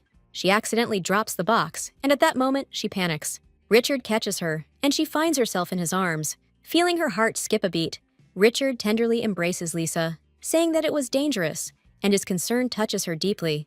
He asks her anxiously if his touch is unpleasant, but she only shyly denies it. Lisa, trying to hide her embarrassment, says that she will go to the kitchen for ingredients. She invites him to take a bath to relax after the long journey, and he agrees with surprise. She leaves, asking him to take his time and relax, leaving him alone with his thoughts. Richard is amazed by her concern, because she was so close, and his heart begins to beat faster. He wonders anxiously if she heard his heartbeat, and his cheeks flush. Lisa begins making pumpkin soup by cutting a steamed pumpkin in half. She adds milk and fresh cream, simmering and mashing the vegetables until a rich, sweet aroma emerges. The creamy pumpkin soup is ready, and she fondly remembers how long it has been since she made it for him. She remembers how little Richard was when they first met, and how he forgot about table etiquette. The thought of Richard growing up makes her heart flutter, and she tries to push these feelings away. She tells herself with a smile that a lot of time has passed, and she just got carried away by memories. Suddenly, she feels someone's presence behind her and turns around in surprise. It turns out to be Richard, who has already come out of the bathroom, and his appearance takes her by surprise. He says he smells something delicious, and his closeness makes her feel embarrassed. He asks if he can try the soup, and she can't refuse him. Having tried the soup, he says with pleasure that it is as delicious as he remembered it. Lisa sheepishly tries to convince herself that he is still the same Richard, despite the fact that he has grown up. She tells him with concern that he might catch a cold and asks him to eat and rest. Richard, wrapped in a blanket, finds it hard to believe that his growing up hasn't changed their relationship. He says with nostalgia that the taste of the soup brings back pleasant memories. He reminds her of how she lent him a blanket to keep him warm, and that moment remains etched in his memory. Lisa is surprised that he still remembers it after so much time has passed. She apologizes for disappearing suddenly back then, her voice shaking with remorse. Richard admits that he was shocked when he returned from the academy and did not find her. He says he was lonely and felt lost, but she was the only one who supported him. What he dreaded most was the thought of never seeing her again, and that was what drove him to act. Now that she is safe, it is enough for him just to know it, and his words are full of tenderness. He asks for another helping of soup, and Lisa happily agrees, but he asks her to just sit still. Lisa has mixed feelings, not knowing how to react to his mature concern. She left the palace never to see him again, but fate decreed otherwise. Suddenly, she notices a dark figure outside the window, and her heart stops with fear. Her brother, Kenrick, appears before her, his words sounding like a threat. He asks with a venomous grin, why doesn't she talk to her brother? Lisa is horrified and cannot understand what he is doing here, and she is overcome with panic. She retreats in fear, ordering him not to touch her. Kenrick greets her mockingly, his words full of hidden meaning. He says it wasn't easy for him to find her, and his gaze pierces her right through. Lisa realizes with horror that he didn't just come to visit her, and her worst fears begin to come true.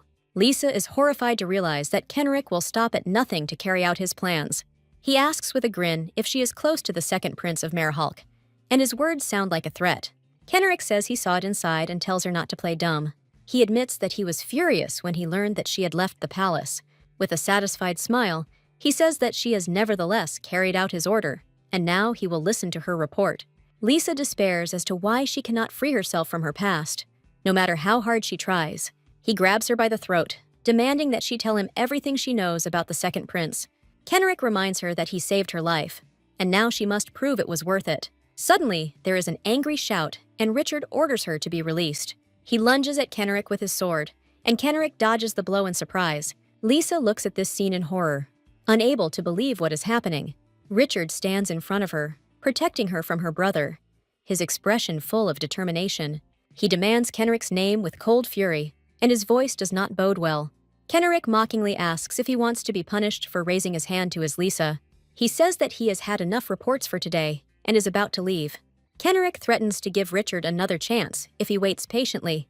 He disappears as quickly as he appeared, leaving Lisa and Richard in tense silence. Richard realizes that he will have to immediately send a carrier pigeon to report what has happened.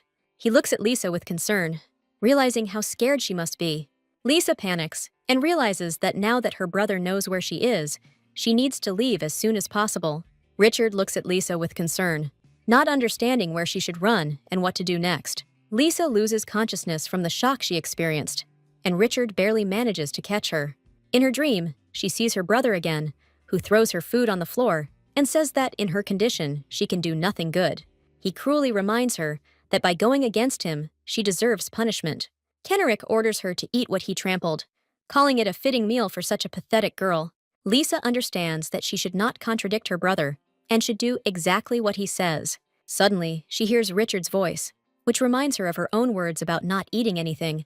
He asks with pain in his voice why she continues to do things that will harm her. Lisa wakes up in her bed, not understanding what happened.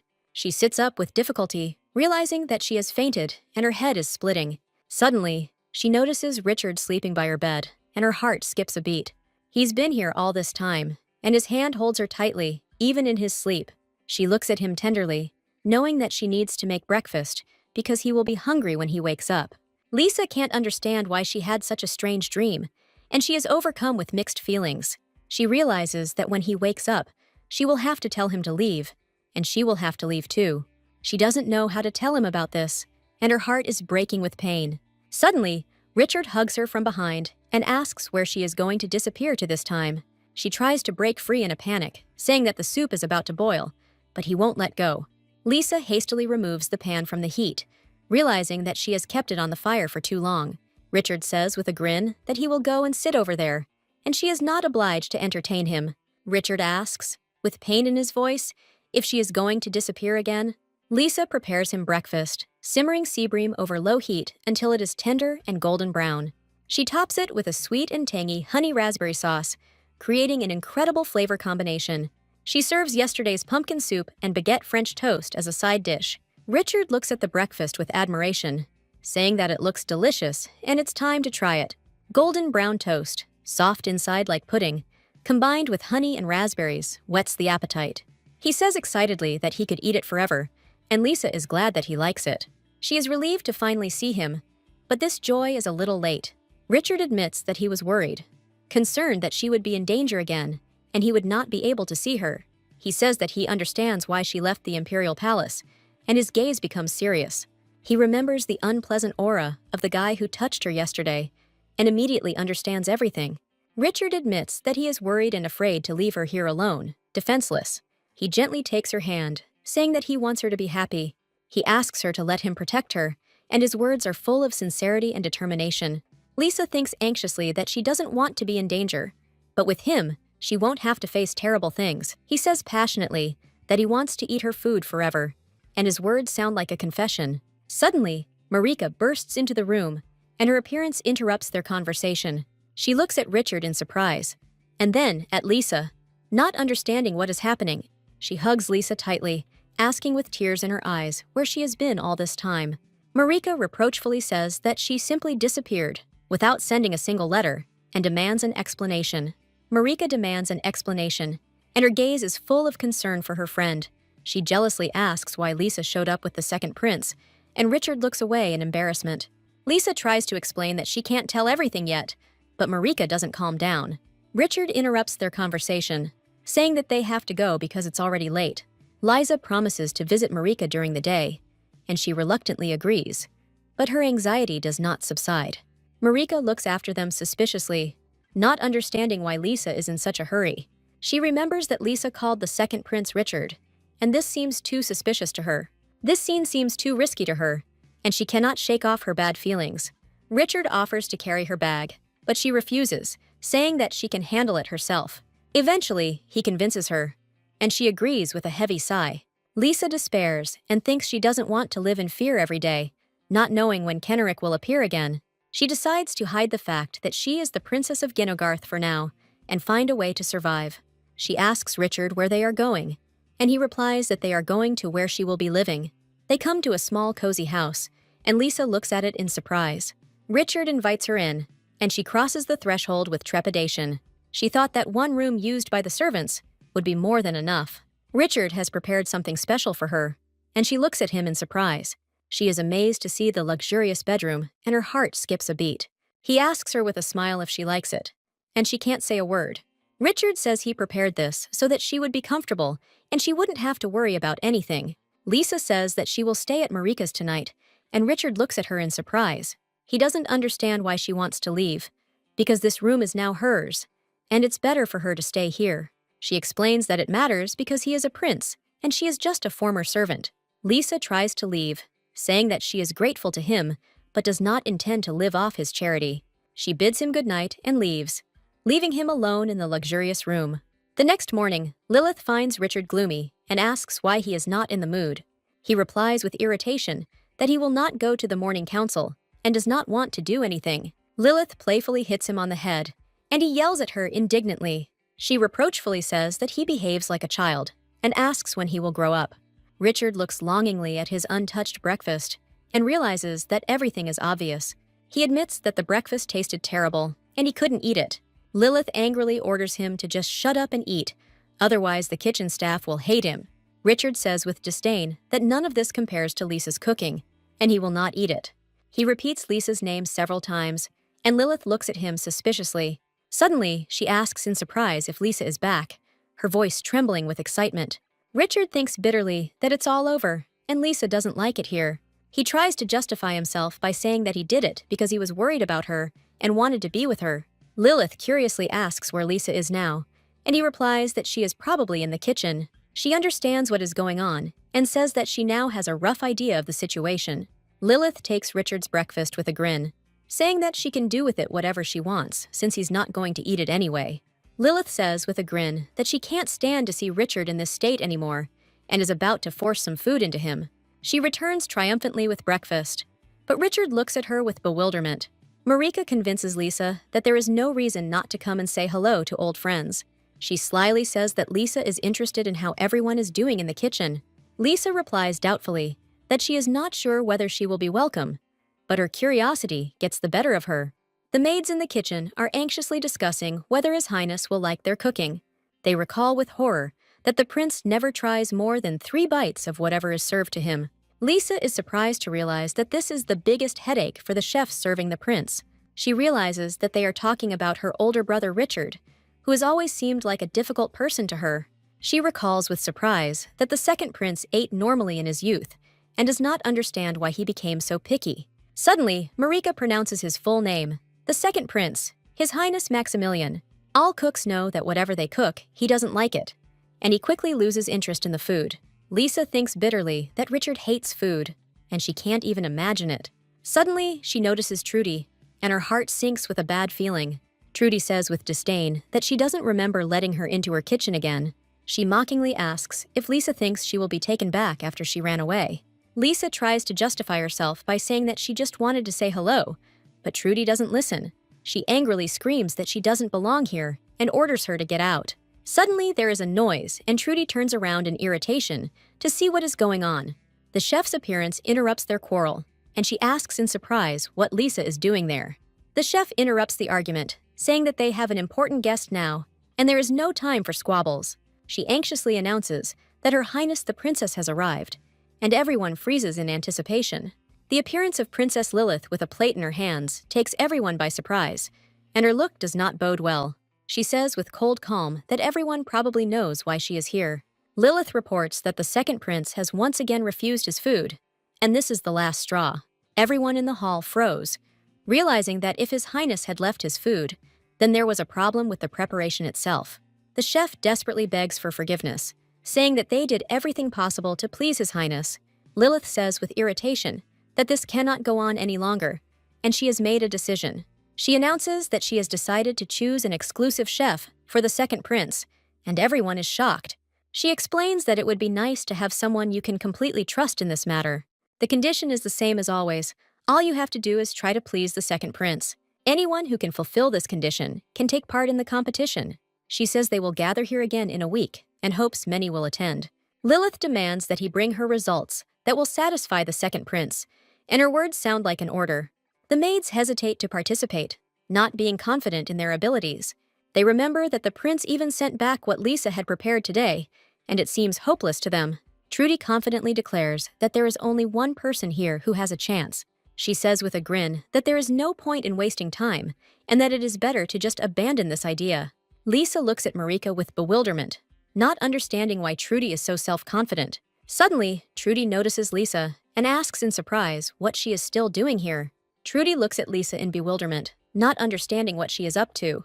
She says with disdain that even if Lisa wins, it will not erase her past escape from the palace. Lisa sadly thinks that Richard is not as cold-blooded and heartless as he is described.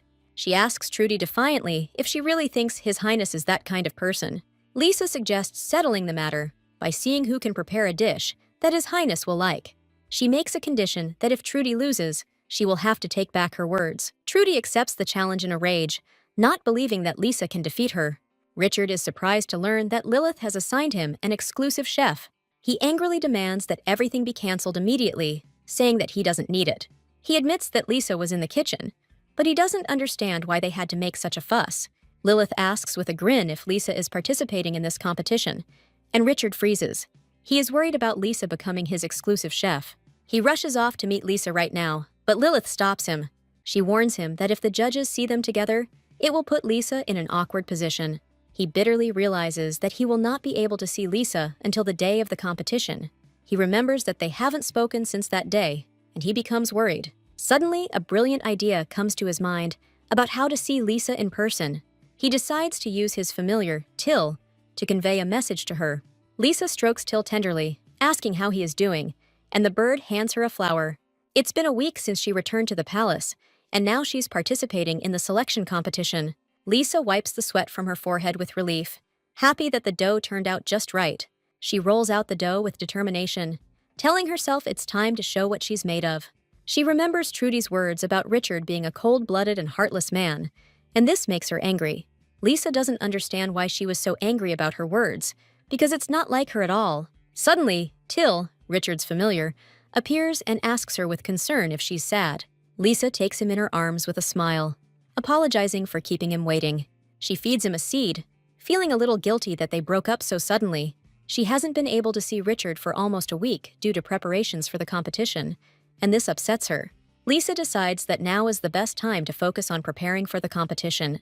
She asks Teal to pass on a message to Richard, hoping that they will meet soon. She kisses Till tenderly, thanking him for his help and counting on him. Marika suddenly appears, and Lisa looks at her in surprise. Till, frightened, flies away, and Lisa cannot hide her disappointment. She decides that she was going to send him back anyway, and she should get back to her preparations too. Lisa tells herself with determination that she will use every second to prepare the perfect dish for him. Marika interrupts her thoughts, asking how the preparations are going. She reminds him that the theme of this competition is cream sauce, and Lisa nods confidently. That day, the princess gave them the following instructions, and everyone listened to her attentively. She explained that the second prince never took more than 3 bites from any dish. Lilith added that he loves dishes like steamed potatoes or boiled chicken breast. The princess explains that Richard actually likes dishes with cream, which gives her an idea. Lisa realizes that she must prepare something that meets these conditions in order to win. Suddenly, Caden appears, and his enthusiastic look takes Lisa by surprise. He is looking forward to what she will cook this time and dreams of trying her dish. Lisa smiles shyly, not understanding why she is called a legendary chef. Marika explains that this is one of the most discussed topics in the palace, and Lisa is shocked. She doesn't understand why they call her that, because she's just an ordinary cook. Marika reminds her of Kestel's banquet a few years ago, where she made eggplant lasagna. After her disappearance, rumors began to circulate in the kitchen about a legendary chef who had prepared a dish never seen before. Marika says with a grin that people just love a good drama, and Lisa can't argue with that. She understands that the competition will be a duel between her and Trudy, the sous chef of the Imperial Palace. Lisa panics as she realizes how things have turned out and can't believe what's happening. She never thought that there would still be people in the palace who remembered her. But if the expectations are so high, she wants to try even harder to live up to them. Kaidan and Marika are eagerly awaiting the start, but are asked to disperse. Lisa is left alone, and Marika leaves with regret, without knowing what she will cook. She is looking forward to this moment and finally feels some peace and quiet. Marika suggests that she take a walk to clear her head before the competition. She drags Lisa outside, saying that she was constantly locked up, preparing for the competition. Lisa looks with curiosity at the changed palace landscape and wonders what Richard is doing now. Richard reproachfully notes that his opponent is resisting even less today than usual.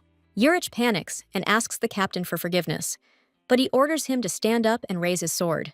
Lisa looks at the grown-up Richard in surprise, not recognizing him as the boy she knew. She understands that nothing has changed in the years she spent away from him.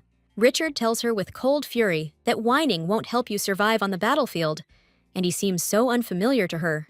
He orders Urich to immediately raise his sword, and he obeys in fear. Richard notices Lisa and Marika, and his face softens for a moment. He announces that the training is over for now, and they will take a break in half an hour. Urich apologizes for what happened and asks if they were hurt. Richard runs his hand through his hair in embarrassment, not expecting Lisa to appear so suddenly. He is afraid that she will start to be afraid of him after what she saw, because she looked completely stunned. He despairs at the thought that this might become a problem, and panic sets in. Lisa touches his cheek tenderly, and he looks at her in surprise. She asks him with a smile if he minds if she sits next to him for a minute. It had been almost a week since they had last seen each other, and she was glad to see him. She says with a smile that she is preparing hard for the competition, and he sighs with relief. Lisa regretfully admits that she realized how carefully he had prepared everything for her, and she is ashamed that she refused him. He panics and tries to calm her down, saying that he was worried that he was acting too despotic. He admits that it was his fault, and he acted selfishly, but he didn't want her to feel that way. Lisa says with a smile that she is going to do her best in this competition. Lisa says with determination that she will prepare a dish that Richard will like, and will do everything to stay in the Imperial Palace. She asks him to look forward to this moment, and her words are full of confidence. Richard reminds her with a grin that he promised Lilith an anonymous and fair judgment, but Lisa believes him. He notes with surprise that, seeing her like this in the palace, she looked very tense. Lisa recalls that the Richard who was before seemed serious to her and very involved in his work. He tries to justify himself by saying that it is a misunderstanding and that he is not usually like this. Lisa asks curiously if there was any other reason for his behavior. He sheepishly says that the break is almost over and he has to go, avoiding the question. Richard wishes her luck in her preparations and leaves, leaving Lisa at a loss. She regrets that they weren't able to talk longer, but she's glad she was able to say what she wanted. Some time ago, in his room, Richard proudly says that he really is a genius. He looks fondly at his familiar, Till, remembering that when he was little, he didn't have the strength to bond with him. Now that he had created it with his own magic, it became like a part of him. He thinks of Lisa with a smile, knowing she will be here, and he wonders what his affection means to her. He kisses Till tenderly, knowing he shouldn't be too upset about not being able to see her. Richard thinks bitterly that he will never be able to tell her that it was he who sent Thiel. Marika asks Lisa in surprise why she suddenly started staring at the sky. She reproachfully says that she disappeared somewhere all day, leaving her completely alone. Lisa apologizes with a smile, realizing that she made her friend wait too long. She looks at Marika with warmth, realizing how many secrets she kept from her best friend. Lisa is relieved to think that the dough turned out just right. She rolls out the dough with determination, telling herself it's time to show what she's made of. She remembers Trudy's words about Richard being a cold-blooded and heartless man, and this makes her angry. Lisa doesn't understand why she was so angry about her words, because it's not like her at all. Suddenly, Till, Richard's familiar, appears and asks her with concern if she is sad. Lisa takes him in her arms with a smile, apologizing for keeping him waiting. She feeds him a seed, feeling a little guilty that they broke up so suddenly. She hasn't been able to see Richard for almost a week due to preparations for the competition, and this upsets her. Lisa decides that now is the best time to focus on preparing for the competition. She asks Teal to pass on a message to Richard, hoping that they will meet soon. She kisses Till tenderly, thanking him for his help and counting on him. Marika suddenly appears, and Lisa looks at her in surprise. Till, frightened, flies away, and Lisa cannot hide her disappointment. She decides that she was going to send him back anyway, and she should get back to her preparations too. Lisa tells herself with determination that she will use every second to prepare the perfect dish for him. Marika interrupts her thoughts, asking how the preparations are going. She reminds him that the theme of this competition is cream sauce, and Lisa nods confidently. That day, the princess gave them the following instructions, and everyone listened to her attentively. She explained that the second prince never took more than 3 bites from any dish. Lilith added that he loves dishes like steamed potatoes or boiled chicken breast. Marika and Caden discussed that the judging will be completely anonymous to ensure a fair assessment. They understand that His Highness will not see the cooking process, but will only appreciate the result. Marika says with admiration that this is pure craftsmanship, worthy of Marihalka's reputation. Kaden confidently declares that he believes Lisa will win, and Marika agrees with him. Lisa looks forward with determination, knowing she must do something amazing. The princess announces the start of the competition, and both participants freeze in anticipation. Richard thinks with indifference that he doesn't care who wins. His goal is to get an empty plate. Lilith thinks with irritation that her brother is a real master of creating problems. Suddenly, a stranger appears and reproachfully says that she wanted to choose a candidate without consulting him. Lilith is surprised to recognize him as Emil and does not understand what he is doing here. Marika and Kaden are also confused, not knowing who this mysterious man is. It turns out that this is Mr. Emil Seuss, the chief chamberlain, who has the greatest power in the palace after the princess and the princes. He announces that from now on, he will be running this competition. Lilith angrily says that it was within her competence, and he deliberately organized everything while she was on a business trip. She thinks with irritation that she thought everything was going too smoothly. And this is what happened. Emil says with cold calm that preparing a dish for the second prince is a responsible matter, so he will not stop the competition. He states that he will take part in judging, because cooking for His Highness is a huge responsibility. Lilith can hardly contain her anger, realizing that this is a necessary procedure. Emil mockingly asks Richard if he will allow him to take part, and he reluctantly agrees. After a slight delay, they begin the competition, and the tension in the room reaches its peak. The chef announces the start of the competition, and both participants freeze in anticipation. Lisa is surprised to realize that there are now 2 judges and tries to calm down. She unwraps the bag of ingredients, and everyone looks curiously at what she will cook today. The maids whisper that this time she is preparing something very exquisite. She plans to make creamy pasta, but she'll make the noodles from scratch, which surprises everyone. Marika explains that Lisa has practiced dozens of times and even made special flour for this. Kaden and Marika are eagerly awaiting the result, but they are worried that Lisa hasn't started cooking yet. Marika notices that something is wrong and becomes worried. Lisa realizes with horror that she no longer has the flour she needs to make fresh pasta. Kaden asks Marika what's going on, and she anxiously confirms that Lisa is making fresh pasta. Lisa despairs and thinks that it won't work because it takes a lot of time to prepare. To make fresh pasta, she needs a special flour, and she can't find it. She remembers that she specifically found the ingredients for today's competition and doesn't understand why they disappeared. Suddenly, she notices that Trudy is also making the dough from scratch, and she becomes suspicious. Trudy triumphantly displays the fresh pasta, and Lisa realizes that she stole her idea and the flour. She remembers seeing Trudy in the kitchen yesterday, and everything falls into place. Emil asks irritably what's wrong, and Richard looks at him with displeasure. He tells His Highness that he should judge only by the dishes and not worry about anything. Richard looks anxiously towards the kitchen, not seeing Lisa, and is overcome with anxiety. He is looking forward to seeing what dish she will prepare for him this time. Richard looks anxiously at the pink-haired participant, who still doesn't seem to have started cooking. Emil points out with cool calm that careful preparation is also part of the cooking process. He thinks with regret that she might not even be able to start this competition. Emil announces that any cooking from now on will be considered a violation and asks that the dishes be covered. He looks at Lisa curiously, wondering if she managed to finish her dish. Spectators whisper that Trudy made fresh pasta, and Lisa started cooking a little later. Emil announces that they are starting the judging, and the most important thing is which dish the second prince will like. He asks His Highness to begin the assessment, and everyone freezes in anticipation. Richard says with anticipation that he will be glad to see what dishes have been prepared. He hopes that these dishes will not be like others, and his words are full of hope. He decides to try the first dish, and everyone watches his hand with bated breath. Under the lid is a creamy, shellfish-filled pasta that looks impressive. The main ingredient is shellfish mixed with a little pancetta in a sauce that combines the flavors of the meat with hints of the ocean. Richard is surprised to find that the texture of the noodles is different from what he usually eats. Emil confirms that the noodles are soft and have a pleasant texture, and his words sound like a compliment. He remembers that the dish was prepared by a girl with brown hair, and his gaze falls on Trudy. He admires the fact that she made the noodles from scratch to achieve that special texture. Emil and Richard move on to the next course, and the tension in the room increases. Lisa looks at them with alarm, realizing that, unlike her rival, she lacks both the ingredients and the composure.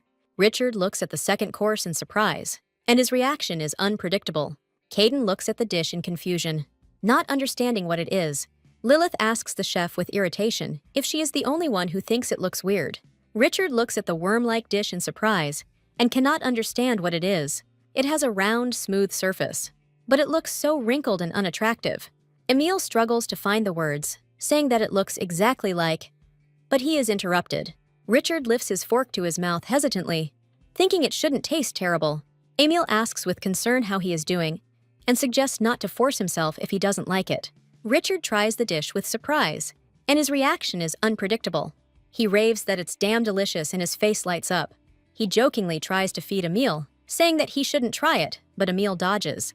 The crust is so crispy, and the inside is surprisingly soft, with a chewy texture similar to mochi. Emil admits with surprise that he has never encountered such a texture before. Richard says with a smile that this dish is completely unusual, and he likes it. He recalls that the condition of the competition was to prepare a dish that His Highness would truly like. He asks with determination who the chef is who prepared this, his gaze full of interest. Lisa confesses with trepidation that it was she who prepared this dish, and all eyes turn to her. Richard asks her to tell him about her creation, and she begins to explain with excitement. She says the dish is called gnocchi, and she mashed the boiled potatoes with an egg, salt, pepper, and flour. She rolled it into small pieces and boiled them until they floated to the top, creating a unique shape. She then lightly pan-fried them to enhance the flavor and texture, and finished with a creamy sauce. Richard says with admiration that it is gratifying to know that behind every ingredient and delicacy there is a special idea. Lisa breathes a sigh of relief, glad that her improvisation was successful, despite the loss of flour. She recalls how, fortunately, she had taken more potatoes as a side dish, and this saved her. Richard says her name with a smile, and his voice sounds tender.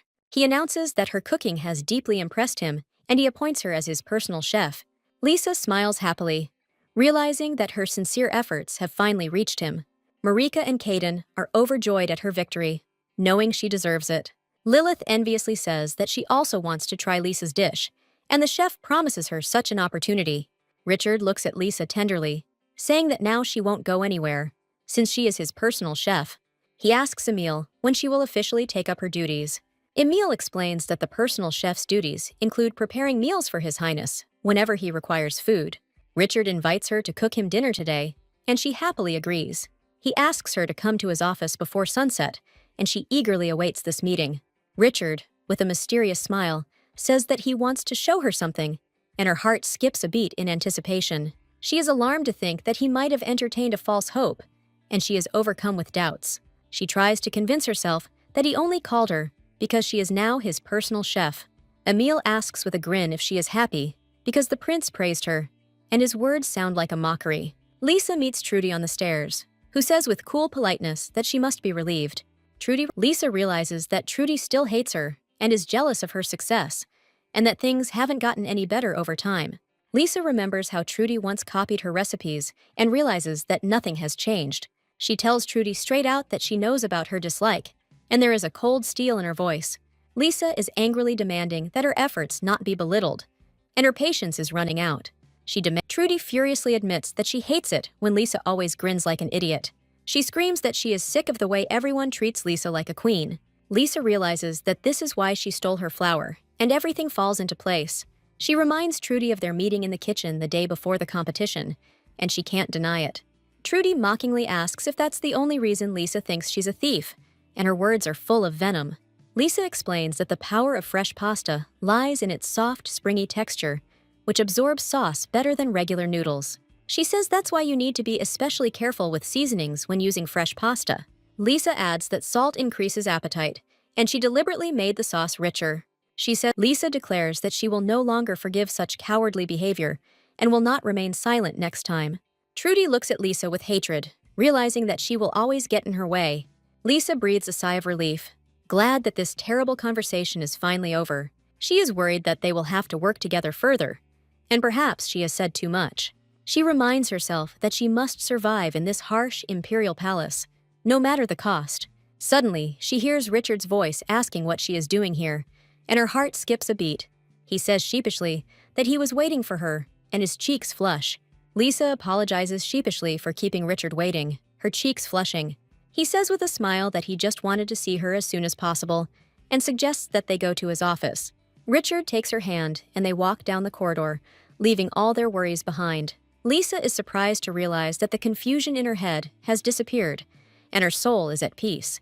She looks at Richard in surprise, not understanding since when she began to feel safe when she saw him. Suddenly, she realizes she is in his office, and her heart skips a beat with anticipation. He shows her the new uniform, and she is delighted to realize that it suits her very well. Richard says he wanted to give her a uniform that would fit her perfectly, since she would continue to cook for him. He announces with a smile that from now on, she will be his personal chef and looks forward to her starting to cook. Lisa promises with determination to do everything in her power, and her eyes sparkle with happiness. He says Trudy suddenly appears, and her angry look does not bode well. She looks at Lisa with disdain, and her expression says it all. Lucian suddenly appears, and with a venomous grin offers to chat a little. Lilith enthusiastically embraces Lisa, congratulating her on her victory and rejoicing at her return. She reproachfully says that she missed her, and cannot believe that a cook like her no longer cooks. Richard invites her to take a look at the new kitchen where she will be working from now on. He proudly shows her the kitchen, where all the utensils are of the highest quality, and no chef in the world would refuse such a place. He admits that he suffered greatly trying to force down the palace food and practically did not eat. Richard, with a gentle smile, asks Lisa to cook him more delicious food and counts on her. Lisa sheepishly tries to defuse the situation by offering to cook something for both of them first. She says happily that she would love to cook something for both of them. Her eyes shining, she begins cooking by whisking eggs in a bowl and lightly salting them. Lisa pours the beaten eggs into a small frying pan, distributing them evenly over the surface. She quickly stirs them over low heat, shapes them, and carefully transfers them to a plate. Today, there is an omelet on the menu, and its appetizing appearance impresses everyone. Lilith and Richard look at the dish with delight, saying that it looks like a fluffy bun and is incredibly soft.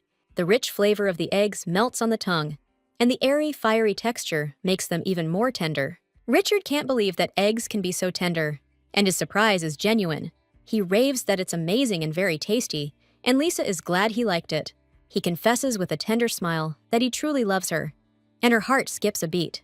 Lisa panics and tries to turn everything into a joke, saying that he likes her cooking. She decides to go out for some fresh air to hide her embarrassment and get her thoughts in order. She is worried that Richard is saying things that could be misunderstood, and now she is at a loss. Lisa is genuinely happy that he likes her food, and that they can spend time together again. She can't be truly happy as long as she hides from him the fact that she is the princess of Gennegarth. She bitterly thinks that perhaps it was a mistake to come to the imperial palace to escape from her brother. If the truth ever came out, it would disappoint Richard and destroy what they had. Lilith reproachfully asks what it was and whether it scared her to death, but Richard orders her to shut up. Lilith reproachfully tells Richard that he shouldn't show so obviously how much he likes Lisa. Lilith says that she will go and say goodbye to Lisa for him, leaving him alone with his thoughts. Richard wonders with annoyance why he is always so clumsy when it comes to Lisa. He remembers how glad he was to see her again, but he could not hide his excitement. He doesn't know if he should continue to pretend he doesn't know about her secret, since she is the princess of Gennegarth. Several years ago, in the Marahawk Empire, his father summoned him to deliver important news. He graduated from the academy with honors, and his father was impressed by his achievements. The emperor admits that he has exceeded his expectations and will indeed be of use. Richard thought he had been waiting for this moment his whole life, the moment when his father would acknowledge his existence.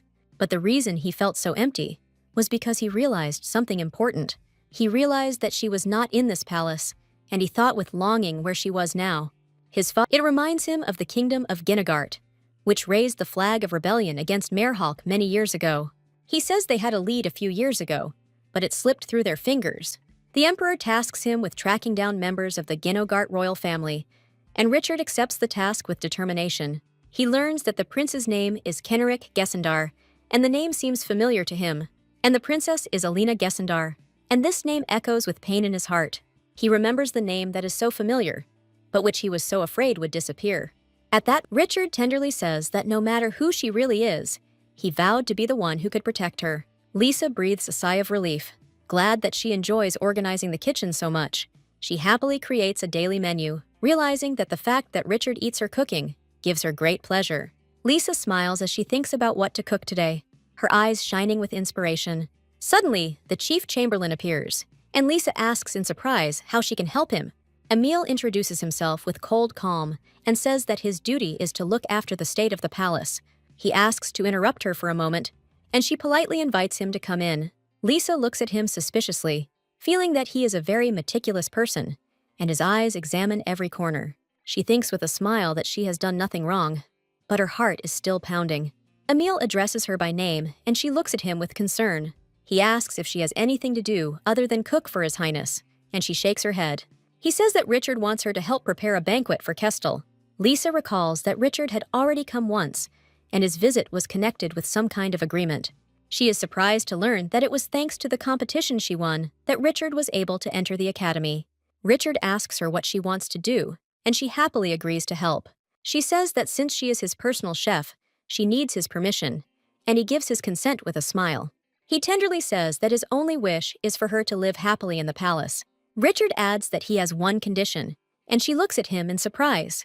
He shyly asks her not to forget to let him try her dish too, and his cheeks flush. Lisa promises with a smile, and they both look forward to this moment. Richard sighs with relief, glad that he didn't say anything strange, and that Lisa smiled so tenderly. He tells himself with determination that he wants Lisa to have even more reasons to smile. Suddenly, Lucian appears and asks with a venomous grin if something good happened. He notes with disdain that Richard looks extremely pleased, and his words are full of venom. Richard asks in surprise what he is doing here, his voice sounding tense. Lucian mockingly says that he went out because he heard voices, and his gaze falls on Lisa. He asks mockingly why Richard is trying so hard to hide her, and his words sound like a challenge. Lucian recognizes Lisa as the same girl who threw a peach at him many years ago. He says happily that he is glad that they were able to meet again, and his words are full of hidden threat. Richard angrily orders him to fuck off, and his patience is running out. Lucian warns him with a grin to be careful, and his words sound like a warning. He mockingly says that if Richard values something too much, he will simply want to steal it. Richard looks at Lisa with concern, not knowing if his brother has frightened her. He hugs her tenderly, telling her that she should have been more careful and not let him get close to danger. He asks her not to worry about Lucian, saying that she has nothing to fear. Richard hugs her tightly, and she feels a sense of trust emanating from him that cannot be expressed in words. She gratefully thanks him and trusts him, and their hearts beat in unison. Lilith says with admiration that Lisa is a real master of baking sweets. She enviously thinks that Richard is a lucky man because he can eat such delicious things every single day. Lisa says with a smile that she is actually even glad, and her words are full of sincerity. Lisa says with a smile that she is just interested in how Richard spends his time in the palace. She had heard that he had graduated from the academy early, but she could not imagine that he had grown so much. Lilith remarks with a smile that Lisa hasn't been to the palace for a long time, so she's not aware of all the news. She says that Richard has made quite a name for himself, and not just because he graduated from the academy. He took upon himself the duty of destroying the remnants of the rebel armies and made a great impression on His Majesty. That is why she decided to entrust him with a more responsible position, for example, captain of the Blue Lion Knights. Lisa thinks with alarm that if the hunt is not cancelled, then they cannot give even a chance for rebellion. Lilith says with confidence that Richard will definitely find them, and her words sound like a promise. Lisa thanks Emil for the opportunity, her voice low. She clarifies that the ambassador is a vegetarian, but consumes dairy products, and Emil confirms this. Lisa remembers how Richard promised to protect her, but she cannot rely on him for everything. She realizes she must find a way to survive on her own, and her resolve grows stronger. She turns to the Grand Chamberlain, asking if the ambassador's taste has changed over the past few years. Emil unfolds a huge scroll, and Lisa looks at it in surprise. She says with a smile that she would like to offer him something, and her eyes shine. She prepared a selection of vegetable recipes and hoped that they could discuss the holiday menu together. Emil says with cold calm that he appreciates her zeal, but there is no need for it. He says they have only one specific request, and his words sound like an order. He says it's the same eggplant lasagna she used to make. Lisa is surprised to realize that all she has to do is simply prepare this dish, and everything falls into place. Lisa doubtfully thinks that perhaps the ambassador is expecting something more than a simple dish. She suggests he might have meant the vegetarian menu in general, not just the eggplant lasagna. Given his dietary restrictions, it's unlikely he enjoyed truly fine dining very often. Lisa says she understands Emil's concerns, but they still have time to put a little more effort into preparation. For her as a chef, this is a matter of professional pride and self-realization. Emil looks at her with interest, realizing that if they manage to exceed his expectations, it will help steer the negotiations in the right direction. He clarifies that he is no longer Ambassador Castola, but has been promoted to Prime Minister. Emil regretfully admits that he was too short-sighted and missed the most important aspect. He says he forgot how much pleasure and happiness a simple meal can bring. He thanks Lisa for the reminder, and his gaze warms. She tries to explain that Marhalk's culinary culture is quite simple in nature. Lisa says with a smile that the main course will be dessert, and Emil looks at her in surprise. Lilith clutches her head in despair, not understanding how she will sort out all these papers. She complains about Lucian, who always tucks his tail between his legs and runs away when it comes to real work. Lilith notices with irritation that lately Richard hates him even more than usual. Richard asks her in surprise how she guessed, and she answers with a smile that she simply assumed. He admits that he encountered it some time ago when he was with Lisa, and his voice sounds worried. He's afraid that Lucian might try to harm her, and that really worries him. Lilith warns him to be careful, as Lucian is already watching his every move. She advises him not to let his guard down, and her words sound like a serious warning. Lisa brings the treats with a smile, and Richard looks at her in surprise. She explains that Her Highness asked her to come, and she did not interfere. Lisa notices with surprise that just now he was gloomy as a cloud, but now he is shining. Lilith says thoughtfully that Lucian has been acting strange lately. Emil announces that, as requested, he has appointed Liz Kruger as head chef for the upcoming banquet. Lucian asks with interest why he gave such an order, and Emil looks at him with concern. He explains that she is the winner of a recent competition, and he decided to give her another chance to show off her skills. Lucian lets him go, and Emil leaves with relief, wishing him good night. The prince thinks with a grin that everything is going exactly according to his plan, and something very interesting will happen soon.